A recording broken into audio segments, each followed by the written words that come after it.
Yeah, a very good morning to everyone present in the sessions. I waited that all candidates should join, but only the 14 or 15 people are joined right now. Already I shared the screen, but my voice is now fine. My voice is audible. My screen is audible with everyone.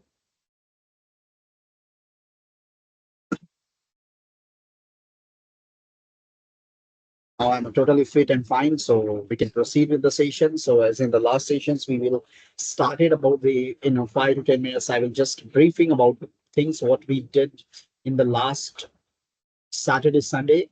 Uh, So coming to that particular part, already I explained a little bit about the Python and all the things about the basic of the Python, NumPy, pandas, lists, tuples, different scenarios. What are the data structures of the Pythons, data types of the Pythons? Then we move ahead with this particular stuff of the exploratory data analysis. Exploratory data analysis, one of the core features of the I can say that data science life cycle, because if you can go ahead with the data science life cycle, the cleaning, the manipulations with the data, performing a lot of operations with the data is always a big task and a big headache as well. So that's already I taken one data sets here, the Airbnb data sets here, and we perform a lot of operations here. You can see to it here that that particular things already I shared this profile, this particular collaborations, collab book as well. Now moving towards the further step of seeing some visualizations as well, because if you can say, see to it that the visualizations will play a very important role here uh, in this particular scenario, uh, as already in the syllabus it's going to be decided about this particular thing. So Airbnb data sets we taken here. So I'm going to talk about these data sets again here for to perform the task. Set is here. You can go ahead and just see to it that the data set.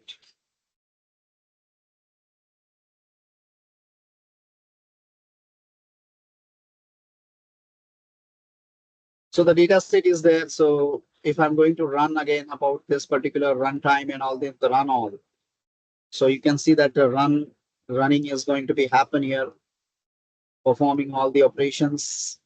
It's done it. We have to see some kind of a visualization. So that's already I explained about this outliers, the box plot, and all the concepts here in the last session. So we have to see some visualizations thing. This is a very important part. So and then we'll move ahead with the machine learnings and all the things. So you can see that price is having the lot of outliers are present in my data sets. You can see it with that. Lot of outliers. You can see that the outliers is having a big outliers here continuously. It's showing. So we have to remove the outliers here. And how we can remove these outliers? Obviously, there is a fundamental things we have to follow it about that particular things. Then obviously you can perform the task and you can definitely go ahead and apply and remove the outliers as well. So I'm going to write some line of a code about this. This is obviously we are seeing the cases study of the Airbnb data sets here. So we have to try to remove the outliers. We have to see the different visualization here. Uh, so I'm going to define here about this defining. I'm defining one functions here, or I'm going to define here first of all the comments removing outlier. Outlier. So defining this is the basic techniques IQR take that df column. So this is a one function I define it, and obviously that function will play a very important role. In Python, you should learn from the basic onwards. That's the function. Function is a very important task. So the Q1 is equal to, you can see that NP dot percentile.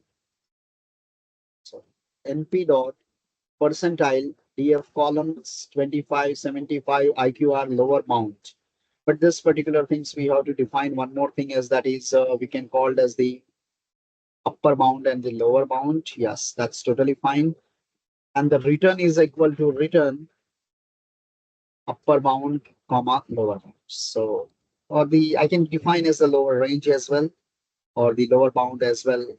I can define this as a range. This is again the range. So this is again about the range here. Again, the range here. And when I will try to run about this particular things, definitely it will work it. So this is just function I define it. Now I'm going to define here about the lower range, upper range, about higher BNB about this particular. So we can move ahead and perform this task about this particular thing. So this is outliers is going to be definitely removed and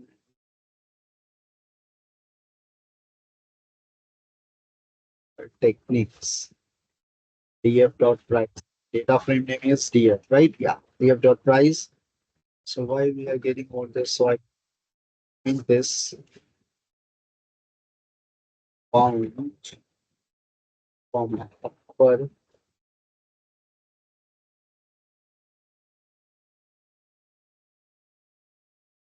print is that's minus print is.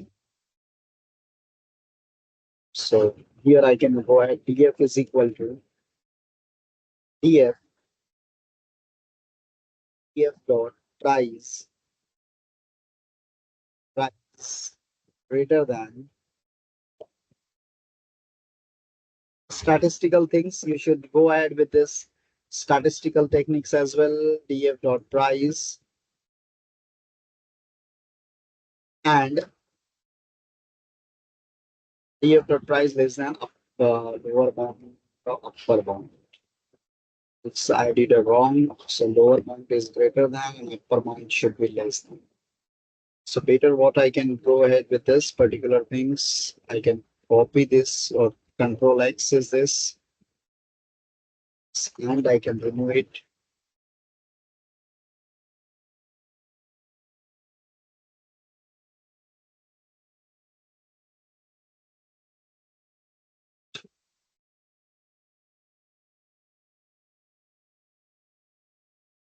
It's working properly. So this is a formula we have to always apply to check it. Now earlier you can see that the same things I can go ahead with this line of the code after removing this particular outliers like sns.boxplot x is equal to df price plt.shape. You can see it here. Remove what happened with this. Oh, it's going to be completely removed.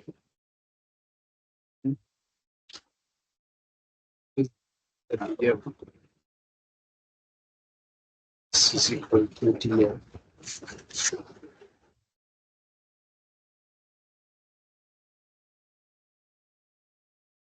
Just a second.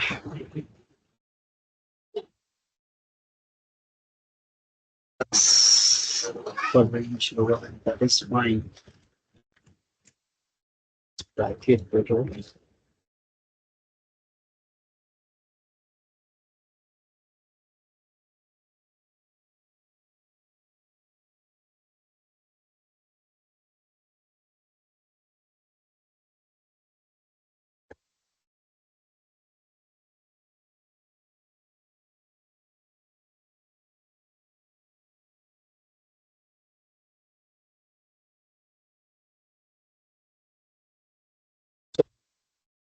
So the problem is happening here. You have got columns, you have got you can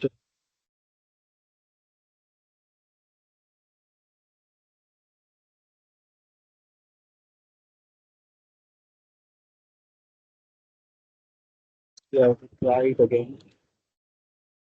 So as capacity is Q1 is equal to Q is equal to IQR technique is equal to IQR take Dear price.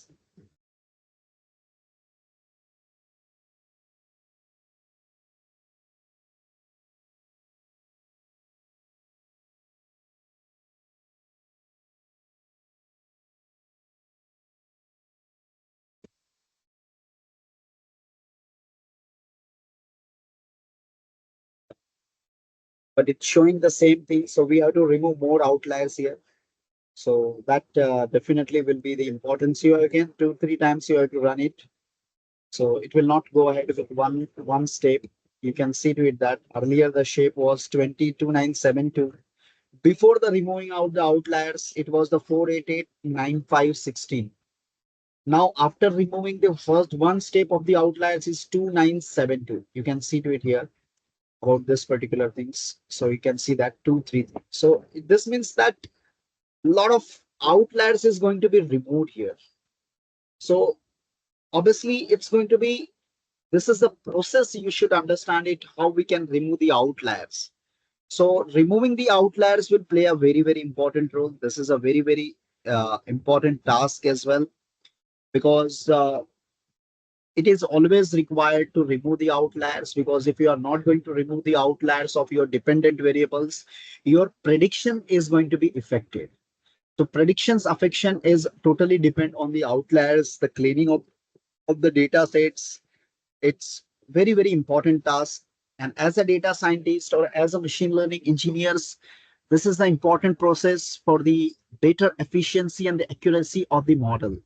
So accuracy and efficiency of the model is always depend on your cleaning of a data, removing the outliers and everything. So that's the very important part. We should always remember it. If I will move ahead one more times here, so see, outliers, it's not about like it's a dirty data, not at all. Already I explained in the last session as well about like outliers is what, suppose we have the students from the in a class, there are 150 students are there. And if suppose we selected the students of roll number 1, 3, 5, 7, 10, 11, 20, and suddenly one more student is selected about the roll number 135. So that means we can say that there is a 135 will consider as an outlier, because if we see the range of that roll numbers, so 1, 2, 3, 5, 7, about that, and suddenly 135 roll number is there, so that we can say that 135 roll number is will be my outliers in that data set. It's not about it's a bad data or it's a dirty data for your data sets, not at all. So it's not like that you have to remove all the outliers from that particular thing, because if you go ahead and perform again and again, you can see that particular things, the outliers is completely removed. And your data set size, you can see to it that how the look like data sets, so only 20 rows will be remain and only 16. So it's not like that you have to remove according to the advice of the higher authorities, like which price we can neglect it. So which price, like here in the correlations or the in the descriptive data sets, if I will look about the price, so the price will looks like this, 185 and 99999, this 499. So that means my percentile of the 75th percentile is 185, and suddenly the maximum is 4 times 9 is there, or 9999 is there, or 9999 is there.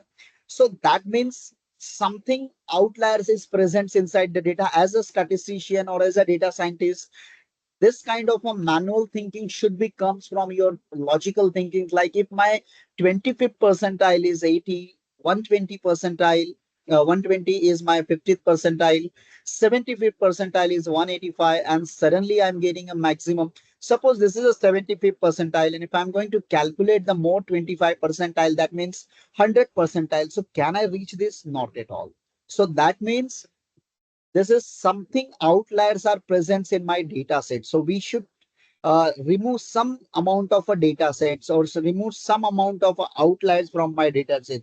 Not all data sets should be removed. Please take a note of that particular. This is a very important concept as a data analyst and the data scientist point of view as well. Otherwise, if you remove all the outliers, obviously at the end of the day, your data is completely or totally stopped. Or if you can go ahead, df dot shape here, you can see the df dot shape is how looks like. It's only 20 rows, and earlier what was the uh, data sets looks like? Earlier, the data sets looks like 48,000. a data sets looks like is a 48,895. So that means what you will go for the further analysis and all the things. So outliers are not a dirty data. It's not a bad data that you have to remove all the outliers or all the points. You have to remove at a specific points or a specific data points, not all the data points. Like 10,000 is there, so that means we can say that. Or even in the nights, if you minimum nights is there, so it's a minimum nights, the minimum value is 1, maximum 25th to 20 53, 75th percentile is 5, but suddenly the maximum is 1259. So that means something we have to take care about. We have to remove the outliers from that respective positions on your respective state way only. Not like all the data sets you have to remove it and say that now my data is clean. Not at all. Please take a note of that particular descriptive statistics or statistics is very, very important for understanding about this particular scenario as well.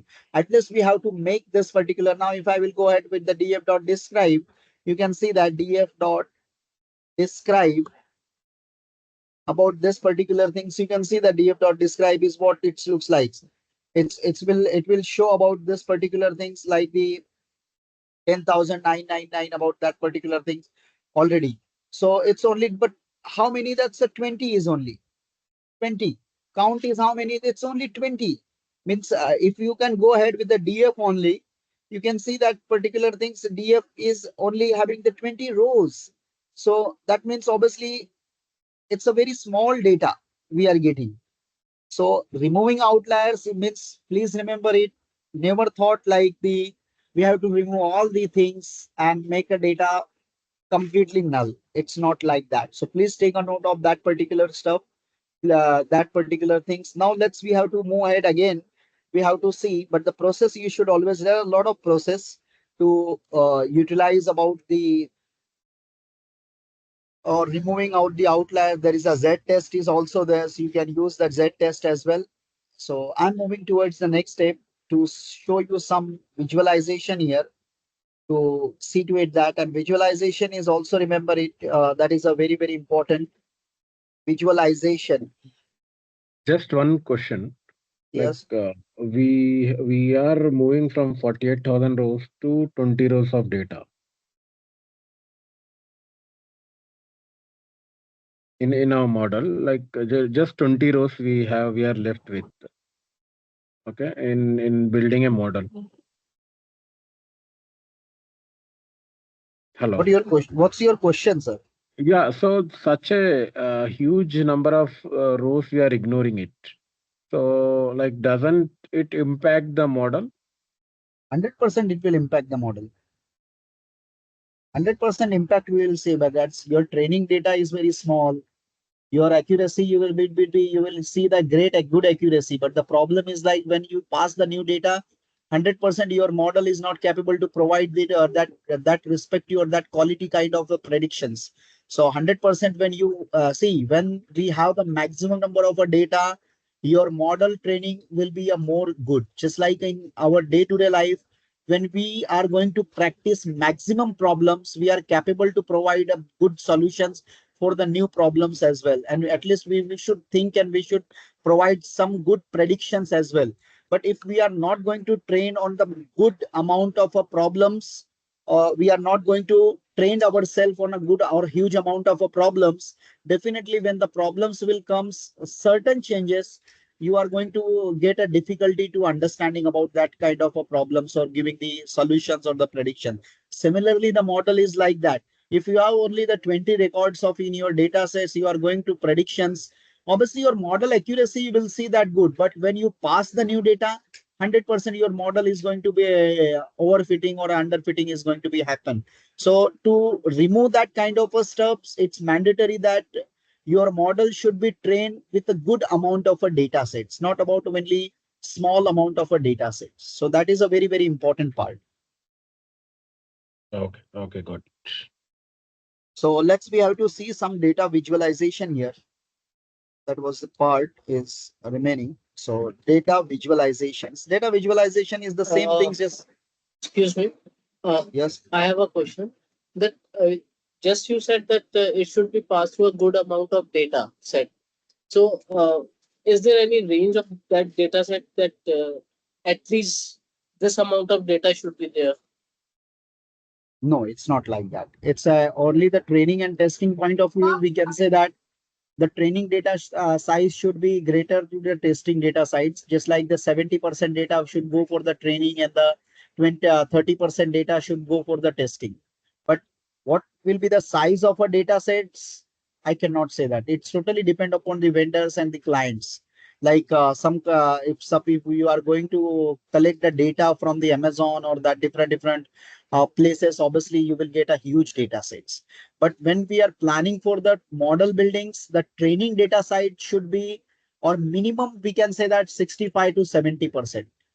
Maximum, you can take 80 to 90% for the training, and the rest will go for the testing. But the data size, exact data size, what you will get, it's totally depend on the client or your data sets. It's not, we can say that that amount of a data will required. If you have the 20 records or the 20,000 records, it totally depends upon your the client provider or the data providers. But whatever the data set you will get, whether it's a 20,000 or the 20 sets of records, from that minimum 65 to 70% data should go for the training, and the rest will go for the testing purpose. That we can say that and machine learning models, we can define that training size and the testing size. But what amount of a data we will see, it totally depend on the data provider. Thank you. uh, there are different visualizations, we can say that. The first one, we can say that distribution of Airbnb book price using histogram. I'm just showing this. This is a very simple things, a lot of visualizations you can see to it here with your own as well. Just do the basic of the what I can say that Python. In the Python, there is advanced libraries that matplotlib and the cbonds are there. With that particular things, we can definitely utilize it. So if I'm going to ahead with this particular as the plt dot figure, these are the basic commands. With this command, you can set the figure size. So the fig size I can take as the fig size as a 12,6, and the SNS is my C bond. SNS set theme also you can set it. Lot of documentations is given. You can use it. Style, if I will take it, style is equal to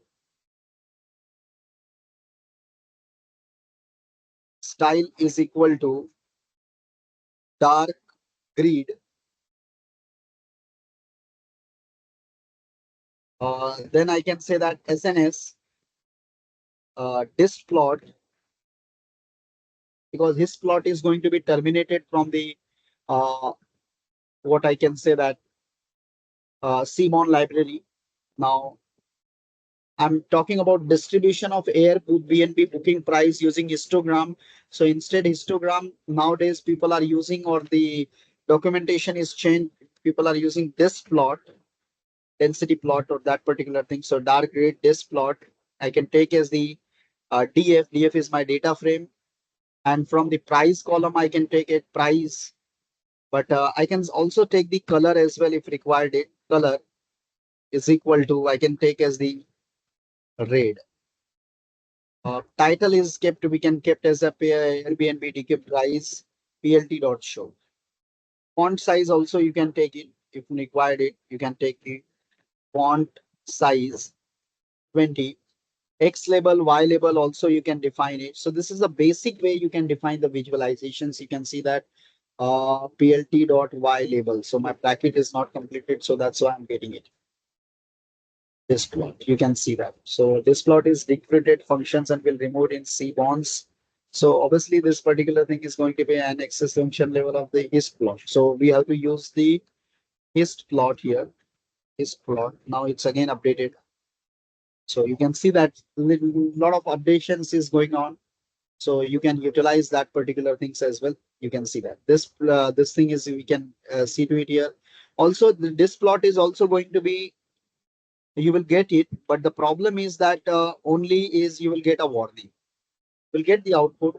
You can see that it will be removed in C1 version this particular, but you can see this kind of a visualizations we can see to it here. So this is about we are getting here this particular stuff. So just a minute, DF will be my this. So DF is about I'm getting now. If I will go ahead DF dot shape, because I taken my original data frame here. Uh, so this is I'm getting here about this particular. Just see to it that how looks like visualization price. And if you remove this particular X label, Y label, it's going to be removed. Title is going to be removed. So this all are the customizations are available. Dark grid I taken.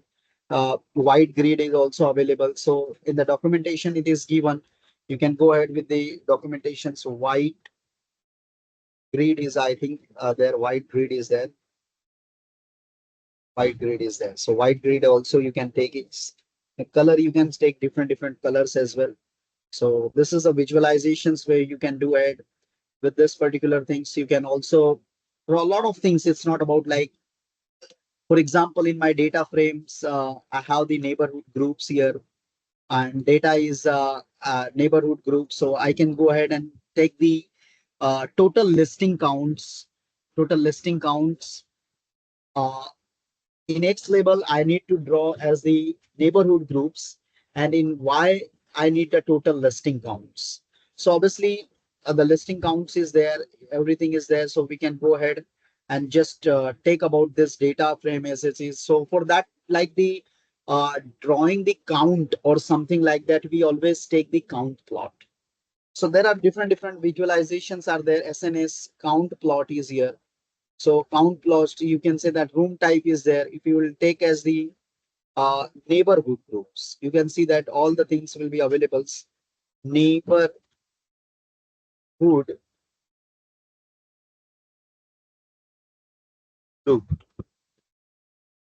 neighborhood group. But the problem is that first I have to define it counts, because neighborhood group is, if you can see to it that it's a categorical data. It's a not a numerical data. So we have to count the number of listing in each neighborhood groups. How we can do it? So like I can define its count the number of listings in each neighborhood group is equal to df. So you can see that the value, but I'm taking as the value counts. You can see that.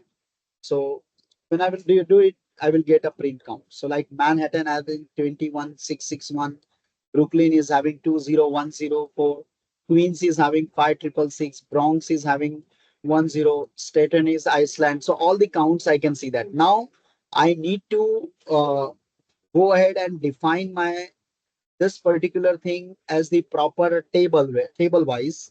So whenever in uh, Python or while performing the data frames, we need to go ahead with the proper table wise. This is also a table, but it's not looks like a table.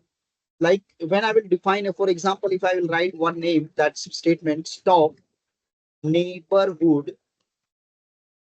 groups, or the group is equal to counts. You can see that counts I define as the counts dot reset index is the function in pandas. We have to use it, this particular things. Now, when I will define this, it will come as a proper row and columns, but I need like the Manhattan, Brooklyn, Queens, Bronx, Staten Island. I need to give a heading of that as a neighborhood groups, and this is I can give the name as the listing count. So I can go ahead with this as well. So top neighborhood group, that columns I can give as the neighborhood groups, and the here, or I can take as the capital here neighborhood groups, and I can give as the this particular my name you can give as the listing count, listing underscore count. I can, that will be a better. So you can see to it that it looks like good, but the print also we can get a top neighborhood groups. What happened? Now it looks like a good as compared to this data. It looks like a good Manhattan 21.6, 21661 and everything. So now similarly, I need to draw the visualization as well. This is a tabular data. You can see that. So SNS dot count plot, I can take it. SNS dot count plot X neighborhood group data is equal to DF I'm taking. If I will go at PLT dot show, you can see that. PLT dot show, you can see to it that this particular, so you will get the exact understanding about like this is a visualizations where the counting is there. This is a table where the counting is there. So both the way you can do it. It's not like that only with the visualizations you can do it, or with the table or the columns wise you can do it. This is also the same data set is there, but this looks more uh, good or more beautiful as compared to the other one.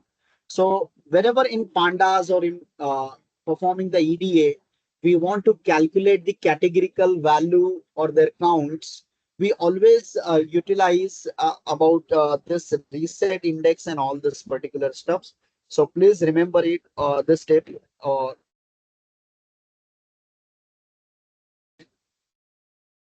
very important steps we are utilizing in day-to-day exploratory data analysis task. So this is hope everyone might getting the understanding about this. Obviously, if you are learning the Python, definitely you will get the better understanding. So your Python should be a strong while performing EDA or while performing the machine learnings as well. But if your Python is not strong, definitely you will always feel difficulty to understand about what query or what script it is written. So obviously we can write as a data analyst what is the work. So I can go ahead with the uh, observation as well. Like what is my observations? I can say that observations that Manhattan is the having the highest listing counts. Brooklyn is the second after that. Then the Bronx is sorry, Staten Island has the minimum listing count. So lot of observations we can write it or we can do it. Similarly, we can define a lot of different things as well. Suppose there is a one more library is there like from statistics. If I can go ahead, statistics mean import mean. So like SNS, if I will go ahead with the point plot, you can see that point plot X neighborhood groups Y price and data is DF. You can see that you if you need to give the X label, Y labels, you can give it according. That is the optional things, just like how I given here about this X label, Y label, title, whatever things you need, you can give it. That is the X means customizations things. The more looks beautiful, the more looks appropriate, you can apply that particular extra stuffs. But this is the basic things, like this is the point plot. For example, if I will go ahead and just perform about this particular as the for example plt dot title, if I'm taking as the year and writing about this average price by neighborhood neighborhood group. You can take the font size, font style is also available. So you can apply different things. It's not about only one options. A lot of customizations things are available. In this particular data frames, what I'm going to apply here, just see to it that uh, see to it that estimator. Here I'm going to apply this is the estimator. So estimator will come. An estimator what I'm going to calculate on the mean, because average I written about the average. So estimator this automatically built-in functions in statistics library np dot mean. PLT dot show is going to be one time only from statistics. You can see to it that I just apply it here estimator dot mean.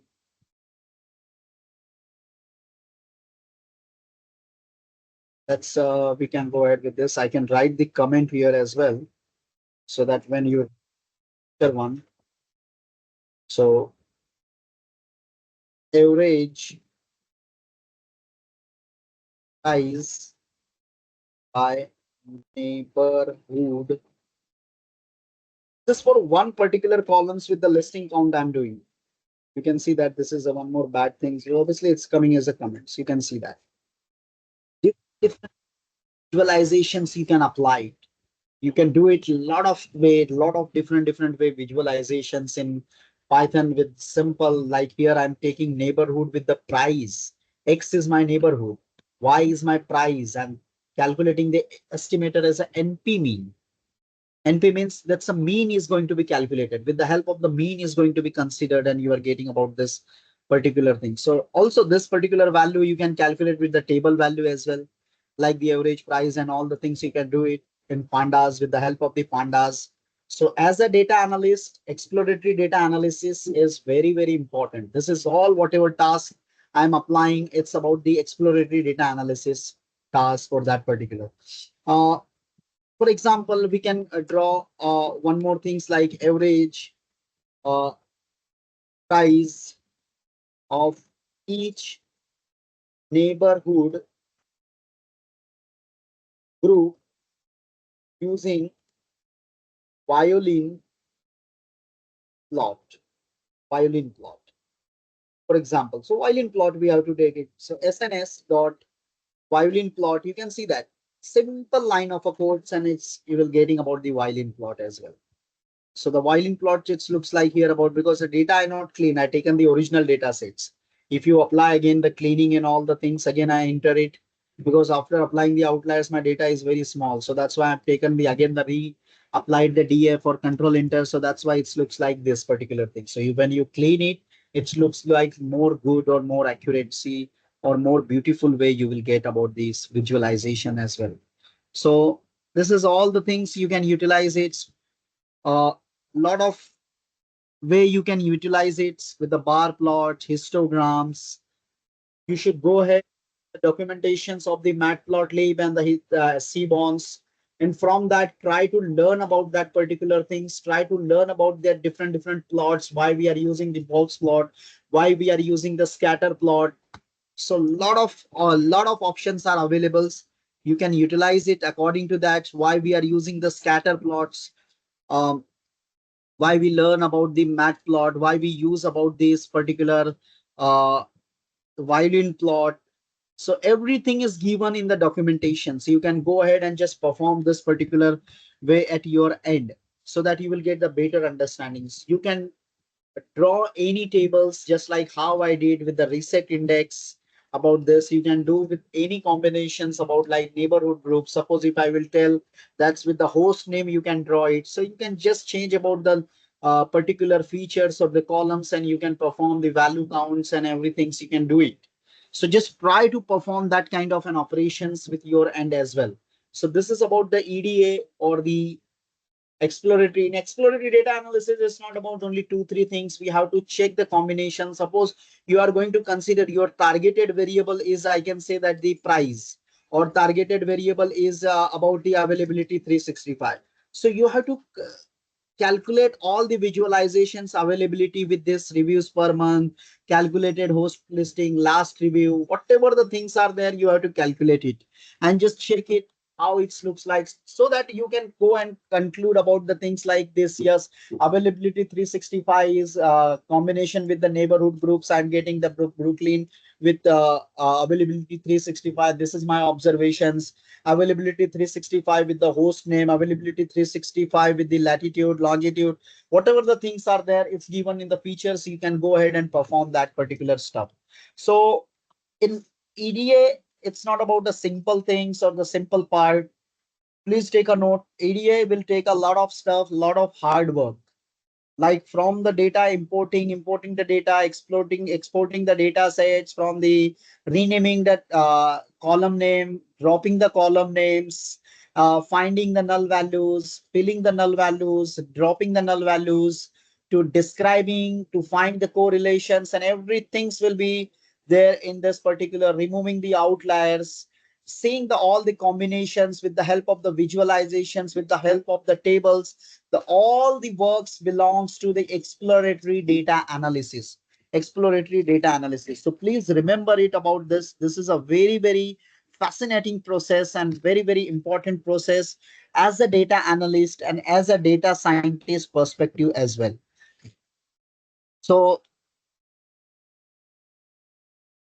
we are moving towards the next part of this. That is, we will see about uh, some machine learning algorithms, some learning algorithm. So I already shared this notebook to all. I'm going to take one new notebook here as well. So that in that notebooks, I'm going to perform some machine learning operations, some machine learning understanding with different data sets we have to take. Like here, I'm just going to take about this some machine learnings here to because it's a very important. Once the data is going to be suitable, machine learning here. Now just see to it that, for example, taking the one more other data sets here. That data sets I will definitely share all of you. The housing data is there.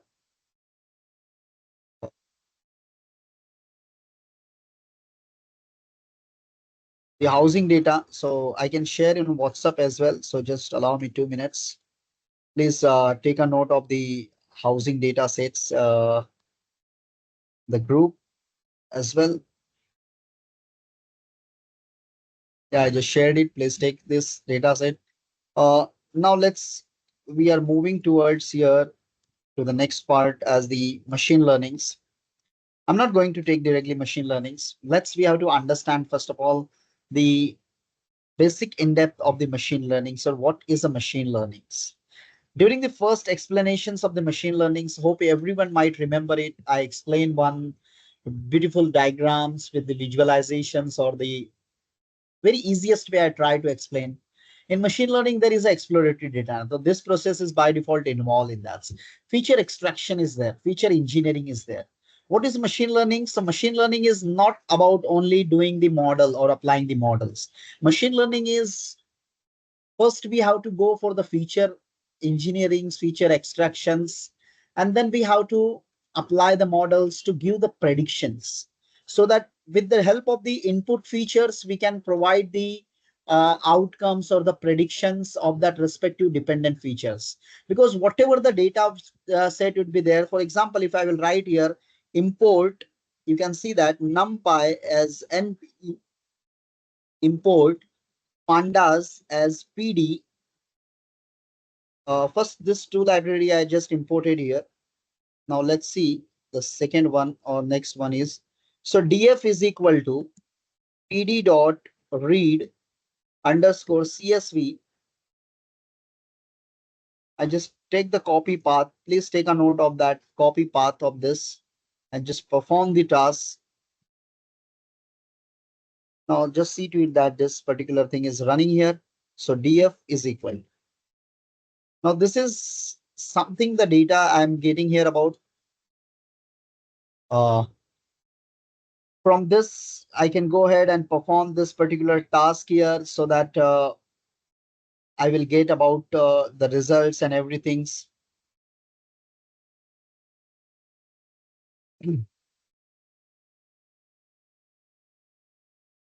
So what exactly it is given and all the things I can copy and paste it here so that you can remember it. In the text, I can remember write it.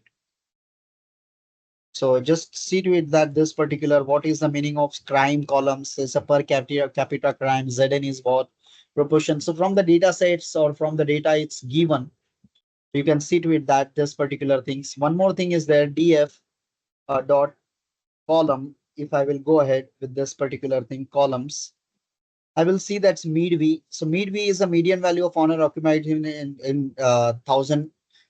So that means it's a price. So I just need to change the column name should be renamed. So what I'm going to do here, I'm going to rename it df is equal to df dot rename. So see to it that I'm just going to change it here. So the midweek column is going to be renamed with the price. So you can see that here. So df dot columns,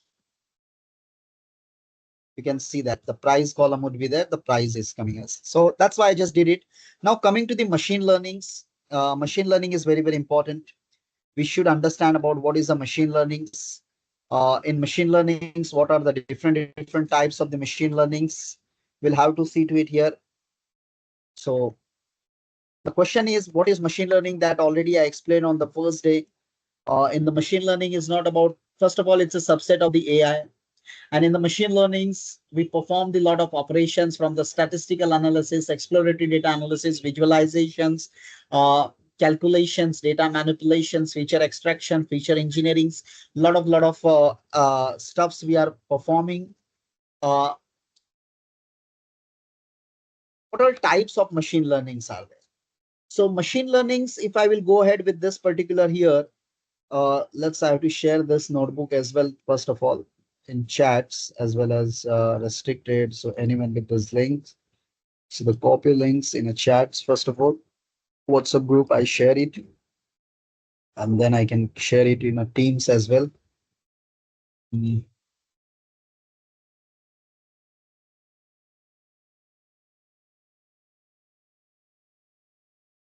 So then I share it. So I'm coming to the machine learning. So machine learning is a subset of AI that enables computer to learn from the data and make decisions or predictions without being explicitly programmed for a specific task.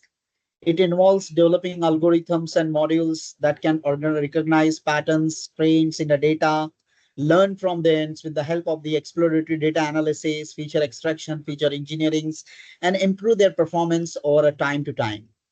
Now, types of the machine learnings, if I will go ahead with this particular thing. So types, if I will go ahead with the types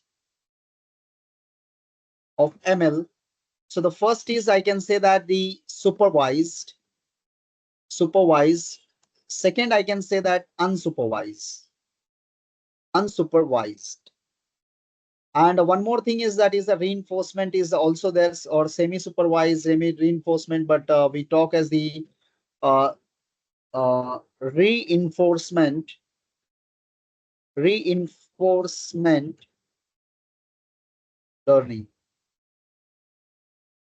So these are the three types of the machine learnings we always follow. Remember it: supervised, unsupervised, reinforcement, machine learnings.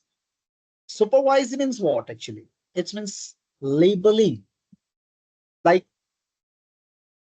the model is trained on the labeled data sets, meaning that input data is paired with the correct output. The goal is for the models to learn a mapping from inputs to outputs. For example, my predictions or the target variable is price here. My target variable is the price. So this all the 13 other columns like this crime to L stats or crime to price, there are 14 columns. But crime to L stat, there is a 13 columns. So my target variable is price. I need to predict the price or house price.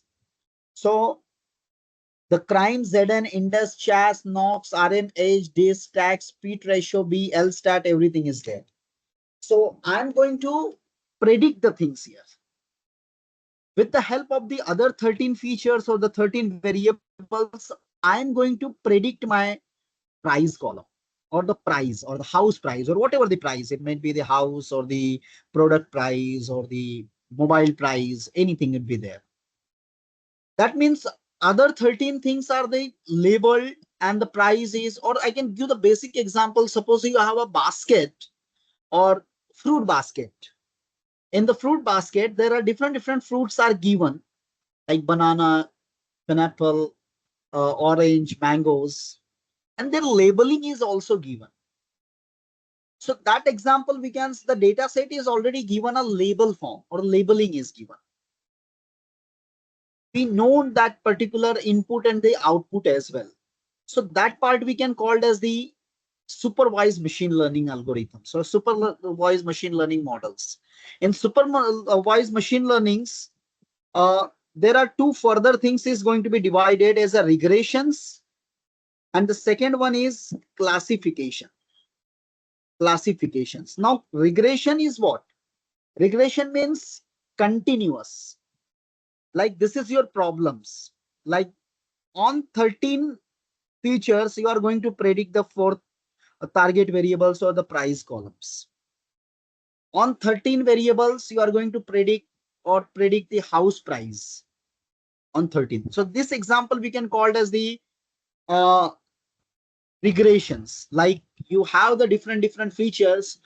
Like for a basic example, already I given it. Suppose you have the X and the Y. So Y is your independent, Y is your dependent variable and X is your independent variable. On the basis of independent, you are going to predict the Y. So that example we can call as the regressions. You have the already I given examples like the weight and the height during the explanations of that particular stuff. That part belongs to the regressions, like predicting the house price, predicting the price of the apple, predicting the price of the anything you can product like the sales or anything you can say that. So that's all belongs to your SNS is from the C bonds. From the C bonds, what in the documentations, whatever the data sets available, so you can take the S from the SNS only. But if the data sets which is not available in the C bond documentations, you cannot take with the help of the SNS. So please take a note of that particular. PD is means with the help of the pandas. That's the standard format. With the help of the pandas, you can take or import any data. So that's why we always prefer the pandas instead of the SNS. In the SNS, there is some examples of the data sets are available. Few data sets is already built in there in CBOND documentations. So from that documentation, if you need to import it, you need to import that data sets, you can use the SNS. But for the other data sets, which is available, so you always refer the PD or the pandas. So that's your answer, answers I given. Gurmender Singh, Gurmeher Singh. Uh, anyway, let's we talk about the regression. Regression means continuous problems, and classification means obviously it might be the class would be there like the students pass fail, or there is a match of cricket, won either win or lose, or might be the draw or the tie. So there are different class are there. Like you have the students grade, the grades should be A, B, C, D, E. There are different grades are there. So that when that kind of the label is given in the data frame or the data sets, we can call it as the classification problems. Like when you are going to predict the outcomes, whether the students will pass or fail. Please just turn off your mic. Those who are not speaking, please do it. Yeah. So when we are going, when we have the data, who is having the class, like whether students, whether we have to receive the product or purchase the product, yes or no. Like the classifications things would be there. It might be the 2, it might be the 4, it might be the 5 class would be there. It depends. Then we can say that that particular things will be a classification problems. When we have the continuous, like we are getting the student score and just predicting how much percentage you will receive, that problem belongs to your regressions. But when it comes to the class, whether the students will go to the A grade, B grade, C grade, D grades, that time it will called as a classification problems. So just remember it about the supervised means labeling. Supervised is further divided into the classifications, and the regression is the part of, I just given basic example. You have the data of the students, you are going to predict the percentage. Like in 6 subjects are there, S1, S2, S3, S4, S6, S5, S6. Comparing with the S1 to S6, you are going to predict the percentage. That problems belongs to the regressions. But when you have the S1, S2, S3, S4, S5, S6, these are the subjects I given. And you are going to predict the class, whether the students belongs to the first class, second class, distinctions, merit, or the fail. that problems by default go to the classification stage. So that is the difference between the regression and the classifications. So supervised is further distributed classification and regressions. Now the coming to the unsupervised. Supervised means labeling the data. You know the inputs and output about the data sets here. Now coming to the next part as the unsupervised.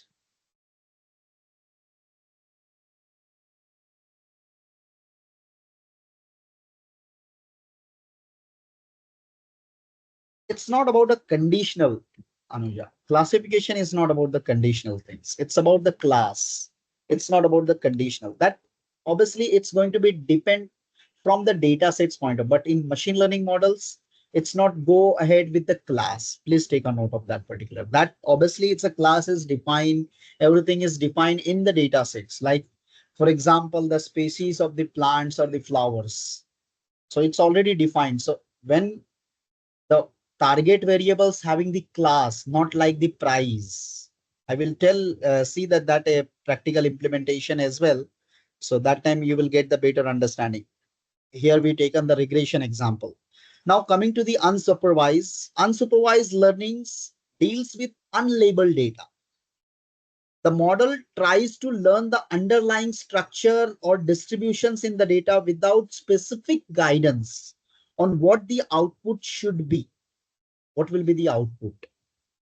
Like examples I can say take is the clustering. Clustering is the best example. Even dimensionality reduction is also there. Uh, Clustering means grouping customers based on purchasing behavior. Like clustering is grouping customers based on purchasing behavior. Like for example, you have a data. Uh, for example, you have a data of the DMart. You have the data of the lot of customers or users, or you have the users mobile users data. You have multiple data like iPhone is there, Apple is there, uh, mi is there, Vivo, Oppo. There are different mobile companies are there.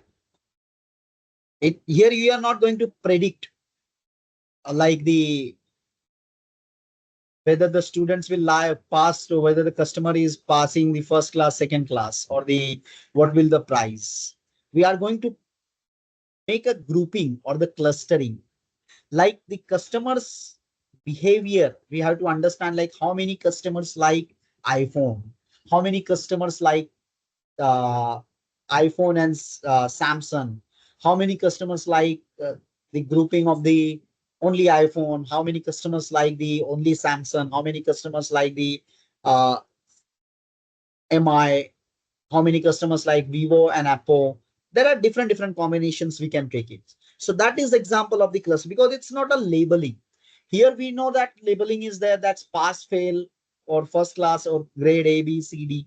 But in regression, we know that the labeling is that predicting house price predictions on the 13 independent. But here we are going to see that uh, behaviors or the customers grouping, like how many customers from the demand data, how many customers like the product of the their grocery products or the grocery items, how many customers or the customers moving towards their clothing products, how many customers they're providing for the cosmetic products. So there might be a different things would be there, or different groups behavior should be, you can see that, or purchasing behavior we can see that. Similarly, we can reduce the number of features in a data sets while preserving in structures. So dimensionality reductions we can also that we can also perform this. So in unsupervised machine learning algorithms, you just remember it one things, that is we can talk uh, as the clustering clustering clustering Clustering and classification both are not same. Please take a note of that particular. Otherwise, people are confused. Yes, here there are also that how many pass in first class, second class. Here is also how many are using Android mobile and all the things. It's not like that. It's when we perform about the practical implementations, definitely you will get the idea about that particular stuff. But clustering is something you should understand, like it's a grouping. You have the records of the customers. Your columns are the mobile phones or the mobile brand. And using that brand, you are going to create a predictions like there are 60% people are moving towards Samsung. 30% pupils or 30% groups are there who are interested for the Apple or different. It's not like that you have the columns of the student subjects S1, S2, S3, S4, S5, 6, and there is one more columns about the grade. And that grade you are going to predict. That belongs to the classifications. In the regression also S1, S2, S3 up to S6, there is a columns and there is a one columns, there is a percentage. So you are going to predict the percentage. So that is defined. That's label. But in clustering, you have the columns, different mobiles like four mobile brand, Apple, Samsung, MI, Vivo. And now you are not having the one columns like that. You are going to predict that it's a group or something. No way. And you have that data. With the help of that data, you can go and predict, like you can come and predict, like with the help of this data, we can say that this 60% people are favoring the Android or this. When we pass this amount of the same data sets from this models, your model will say that yes, if we pass this data, the 70% may like Apple, 60% may like Android. The column is not given in your original data sets. Like the earlier, it's a grade columns or the passing column. So percentage column. So please take a note and clustering. Now there is one more is a reinforcement learning. Reinforcement learning, an agent learns by interacting with an environment. The agent receives the rewards or penalties based on its actions and learns to maximize cumulative rewards over times. For example, you have to train AI to play a game like chess or Go. Like you might see that in your mobile phones, that particular things, like teaching a robots to navigate environments or perform tasks like picking up objects. So these are all the advanced algorithms, this reinforcement learning as well. So this there is a lot of things in uh, reinforcement learnings because it works like an agent. So that's why in reinforcement learnings, an agent learns by interacting with an environment. The agent receives rewards or penalties based on its actions and learns to maximize cumulative rewards over a time. So these all are the things is given. Say types of ML. Now today we are going to see about some ML application supervised classifications. According to the workshop point of view, we are going to see some hands-on about the things about algorithms, regressions, classification, and clustering with this scikit learns and all the things with this. Now when people are planning to learn about the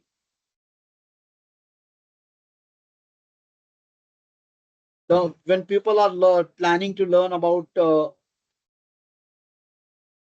just again yeah when people are planning to learn about machine learning algorithm, they just start by hurting the codes and everything. It's no way, not required. You should have the basic and good idea about the Python. That is the most important. So your best friend should be your Google, and sklearn will be your best documentations. sklearn we are using for the machine learnings. You can see that classification, regressions, and the clustering. All the algorithms are placed here. All the models are placed here. All the models. We have to use it. You have to apply it. You just have the idea how we can apply it. Suppose here we have to see the regressions, linear regressions, algorithms we have to see here, how we can apply the linear regressions algorithms for this particular stuffs. I will explain with the hands-on, but make sure one things whenever we are going to perform it, whenever you are going to perform any machine learning algorithms or anything, your first step is should be whatever your data set is there. I can take it in this particular format, or this is the format I can take it. Your data sets. Your data set should be divided into two parts. First of all, that's capital X. You have to take its independent features. The second one is you can go ahead and take it as the, or I can take here directly.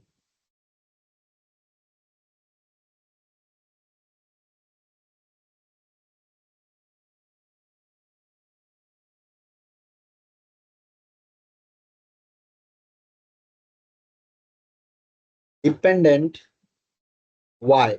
Y is always representing as a small in the documentation. So we always follow this same because it's going to be updated dependent features. So I'm taking this particular stuff here again.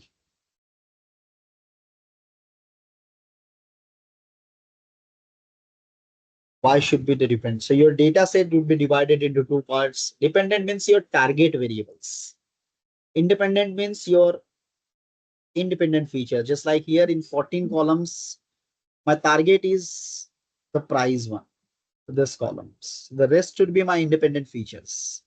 Whatever you are going to predict, that particular part belongs to your, I can say that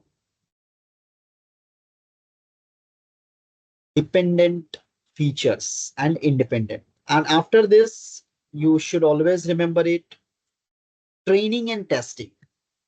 X is further divided into training, testing.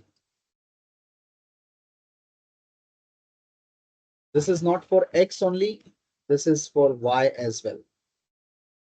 So just remember it, training, testing as well. So this should be done it for all the things. You should make a habit of learning about this particular stuff. Now training is, I can say that at least you have to keep as this 0.7. Testing should be like 0.3 for both the things. It's not like only I talk for the independent. It's same for the dependent as well, dependent variable as well. So this is the important part. Second things, this is for all regressions or the classification, everything I'm talking about. Whenever we have to perform the model planning or model buildings, please take a note of that particular thing. Python should be strong. That is the basic commands is required. But the thing is, like, we can go ahead and check it about this particular as the independent features dependent. Then last one is important is standard scalar. Standard scalar is nothing but I can say that particular as the, this is a very important part. You should take a note of that particular things. I always taught because your what is inside this data, your machine is not going to understand this. So you have to make machines in a capable way, in a proper way, so that your machines will uh, able to perform and provide the operation as well. So just remember it about this particular things. Uh, we can move ahead.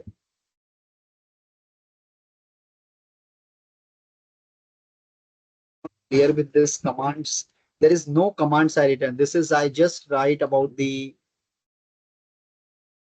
comments, not commands. There is a no any Python code I written here. That's why I selected as a text. Please take a note of that. When I select the text, that means I'm not writing any code here. I'm just showing this. So data set is should divide it into the dependent and independent features. Dependent and independent will further divide it into the training and testings. Training should be 70% minimum. Maximum data should go for the training, minimum go for the testing. Training should be 70%, testing should be 30%. Just I given some standard value here. And after that, we can go ahead with the standard scalar here. So please take a note. Harsh Bhatnagar, I'm not written any line of a code here. I just write about the comment so that you can remember it whenever you perform any machine learning modeling or anything. So that's why I written about this. It's not about a code. When I will write about the code, I will select the code. When I'm writing the comments, I always select the text here. Please take a note of that particular thing. So this is for your reference perspective. I just written here data sets. Now see to it that my DF is DF dot uh, info, or I'm not taking info, is null dot sum. This command is already you aware right about, like that's in the last session already we saw that checking null values, null values. So you can see that checking null values. So you can see that df dot is nulls, crime is having 20, zn is 20, 20, 20. So this all the data is having the some kind of a data is take already have the null values, means empty values. So it's your duty. You should first remove that null values. It's very, very important. So what I'm going to either you can drop it. That's already I taught you people like how we can do it. Already I taught here in this last session as well. Renaming already I explained it, how we can go ahead and perform about this operations to everything. So please take a note of that particular things, like the how if the null values are there, you can take the sum and everything, so you can perform it. Lot of operations, all operations I taught in the last session. So, but here I'm just taking to df dot filna. I'm taking about the filna df dot mean in place true. So what I'm taking the mean of each columns, like this index crime having the columns, Zn is having columns, their columns mean will be taking care and going to fill here. So what happened here about this particular things? Now, if I'm going to check df dot is null, you can see to it that is null sum. Now I think my null values is going to be removed. What happened in the crime column? Crime column, if you'll see to it that crime column, whatever the values are, it will take calculate as the mean, and whatever the place the NaN is there, it's going to be filled by the mean value. So please take a note of that. What is the meaning of this? Already I explained in the last sessions. You should go through with that because you had a 1 week, and from that week 1 week at least you did already. I shared a lot of notebooks, NumPy, Pandas, and everything. Hope you people refer it. Already you referred. So the mean is going to be filled at the place of the null values. Now my data is proper clean. Once my data is clean, I always see that yes, my data is clean, and I'm seeing here all the columns having the null values or the numerical values. My mistake, numerical values. So here I'm taking one more thing as df dot head, so that no need to go ahead again and again now. So all the columns are the numericals, no categorical data is present.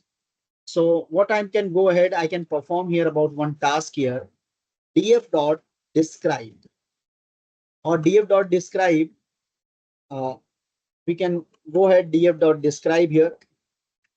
Just see to it that df dot describes. So this is the statistical value will show me the price is there. My targeted 50, 25, 21.20, 17.0255. So what I found here, there is the outliers are present in this, but I'm not going to remove the outliers here. If you want to remove, you can remove it. That's not going to be problems. Like minimum value 5, 25th percentile, 57. If you have the 75th percentile is a 25 value. If you are going to calculate 100 percentile, uh,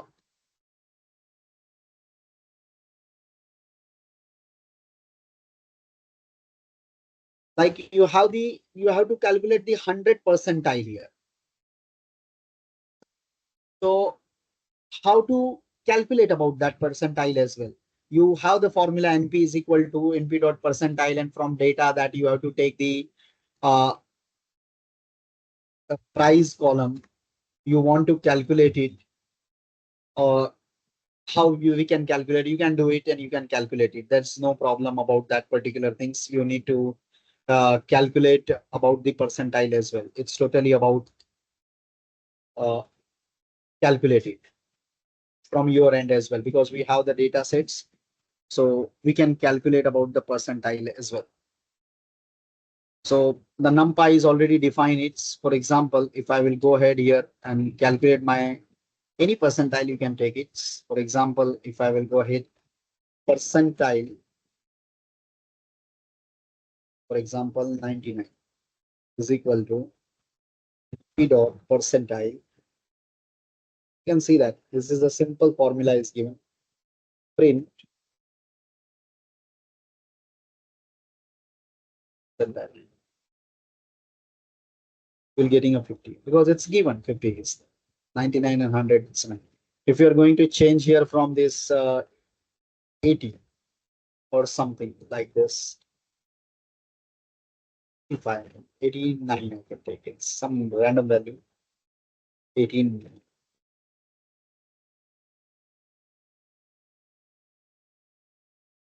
33.5, 33.34. You are taken change about some different value. For example, 96. For example, if I'm going to calculate as a 96, it's a 45.87. So you can calculate any percentile, and from that you can see to it that obviously if you calculate 99 or 100 percentile, you will get the last value. But if you can see to it that the 89, 86 or 99, there is something like we can say that the more fluctuation I can see that. So I can say that yes, there might be the outliers should be present inside the data sets. And yeah, 100 percentile would be there, max 100 percentile would be there, particular things here. Because from 99 on percentile is like the highest value here we can take as a 99 percentile onwards, you will get it. So this is just one things, but outliers is there because I found it like that there is a lot of differences. If from 25th to 50th percentile, there is only 4 units is going to be plus minus is there. And from 50th percentile to 75th percentile, I see the only 4 units is there. But from 75th to 100 or the last the maximum value is there. There is a 25th unit is going to be fluctuated. That means there is an outlier there. So this is the statistical thinking or the logical thinkings we always apply here. So just remember it, but I'm not going to remove here outliers here. So, but if you want, you can remove it one time and just move ahead with the operations as well. So this is done it. I'm going to perform some more operations here about like to see about like the df dot correlation. This is very important. Whenever we are to perform this, this is very important. Correlations. Now our target variable is price. So price with the correlations with the crime, you can see to it that price with the correlations with the crime minus 0.37.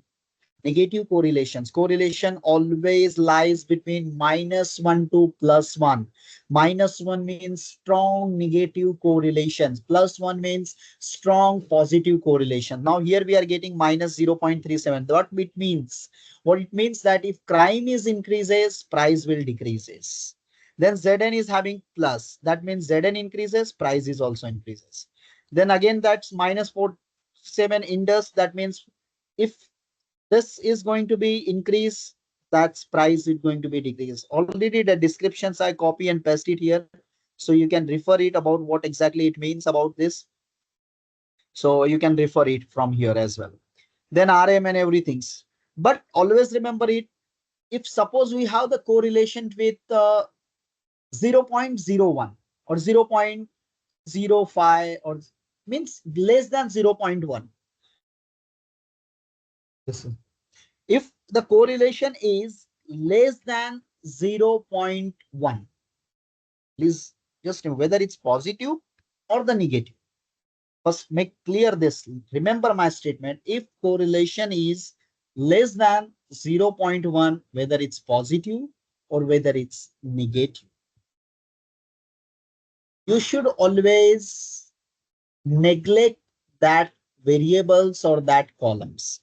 In my data set, there is no column who is having less than 0.1, 0.1 correlations, whether it's positive or negative. Huh? Negative correlation is also important for the predictions. You cannot say like it's a negative.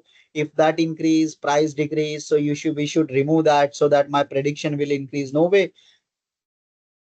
According to the data sets, these all are the features are important. So we should carry forward all the things. But in a correlations, it will suggest that which correlations or which variables are important more, which are less. If correlations having less than 0.1, whether it's positive or whether it's negative, you should avoid that correlations variable for your target variables. Please take a note of that particular things. Here the with itself, obviously you will get one, but this is a moderate negative correlations. This is, I can say that particular moderate positive correlations because it's close to one. So correlation is very, very important. Please take a note of that particular things. For example, if you want to see the scatter, suppose in a visualization, sometime we need to see to it that. So SNS, first of all, that's I have to define the library as well. Import Cbon as SNS and PLT, both the things I'm going to define it because above I not defined. Now I need to see about the SNS. SNS dot pair plot. You can see to it that pair plot DM. Just see to it that. It will take a little bit time consuming step because it will going to show you about the correlations with visualizations. With the visualizations, you can see the correlations amongst all the variables. So that is a very, very important steps. Please take a note. This is a very important steps.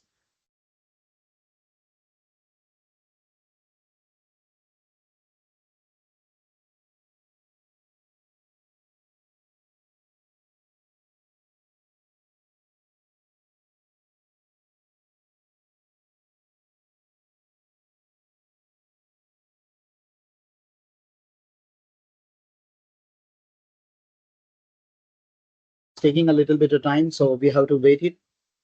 Hardly it will take 1 or more minutes max to max, not like 5 to 10 minutes. So I just explained one concept here. My data set, whenever I have a data, I have to first divide it into two parts, independent, dependents. Now here I'm going to predict house price predictions. So you can see to it that it will take just more minutes. It's already connecting. You can see the last run cell. So we have to check it. You can see that RAM, yes, it's going to be the visualizations for each particular like this. As you can see that prime with the price, you can see that, or you can go to the downward as price and the crime, price and the crime. Then you can see that the price with the Z and price with the Indus. Every visualization is present inside that. Everything is given here. So just make sure that this step is very, very important whenever we have to perform as a data analysis, pair plot. This is a visualization way. Even one more thing is SNS dot heat map.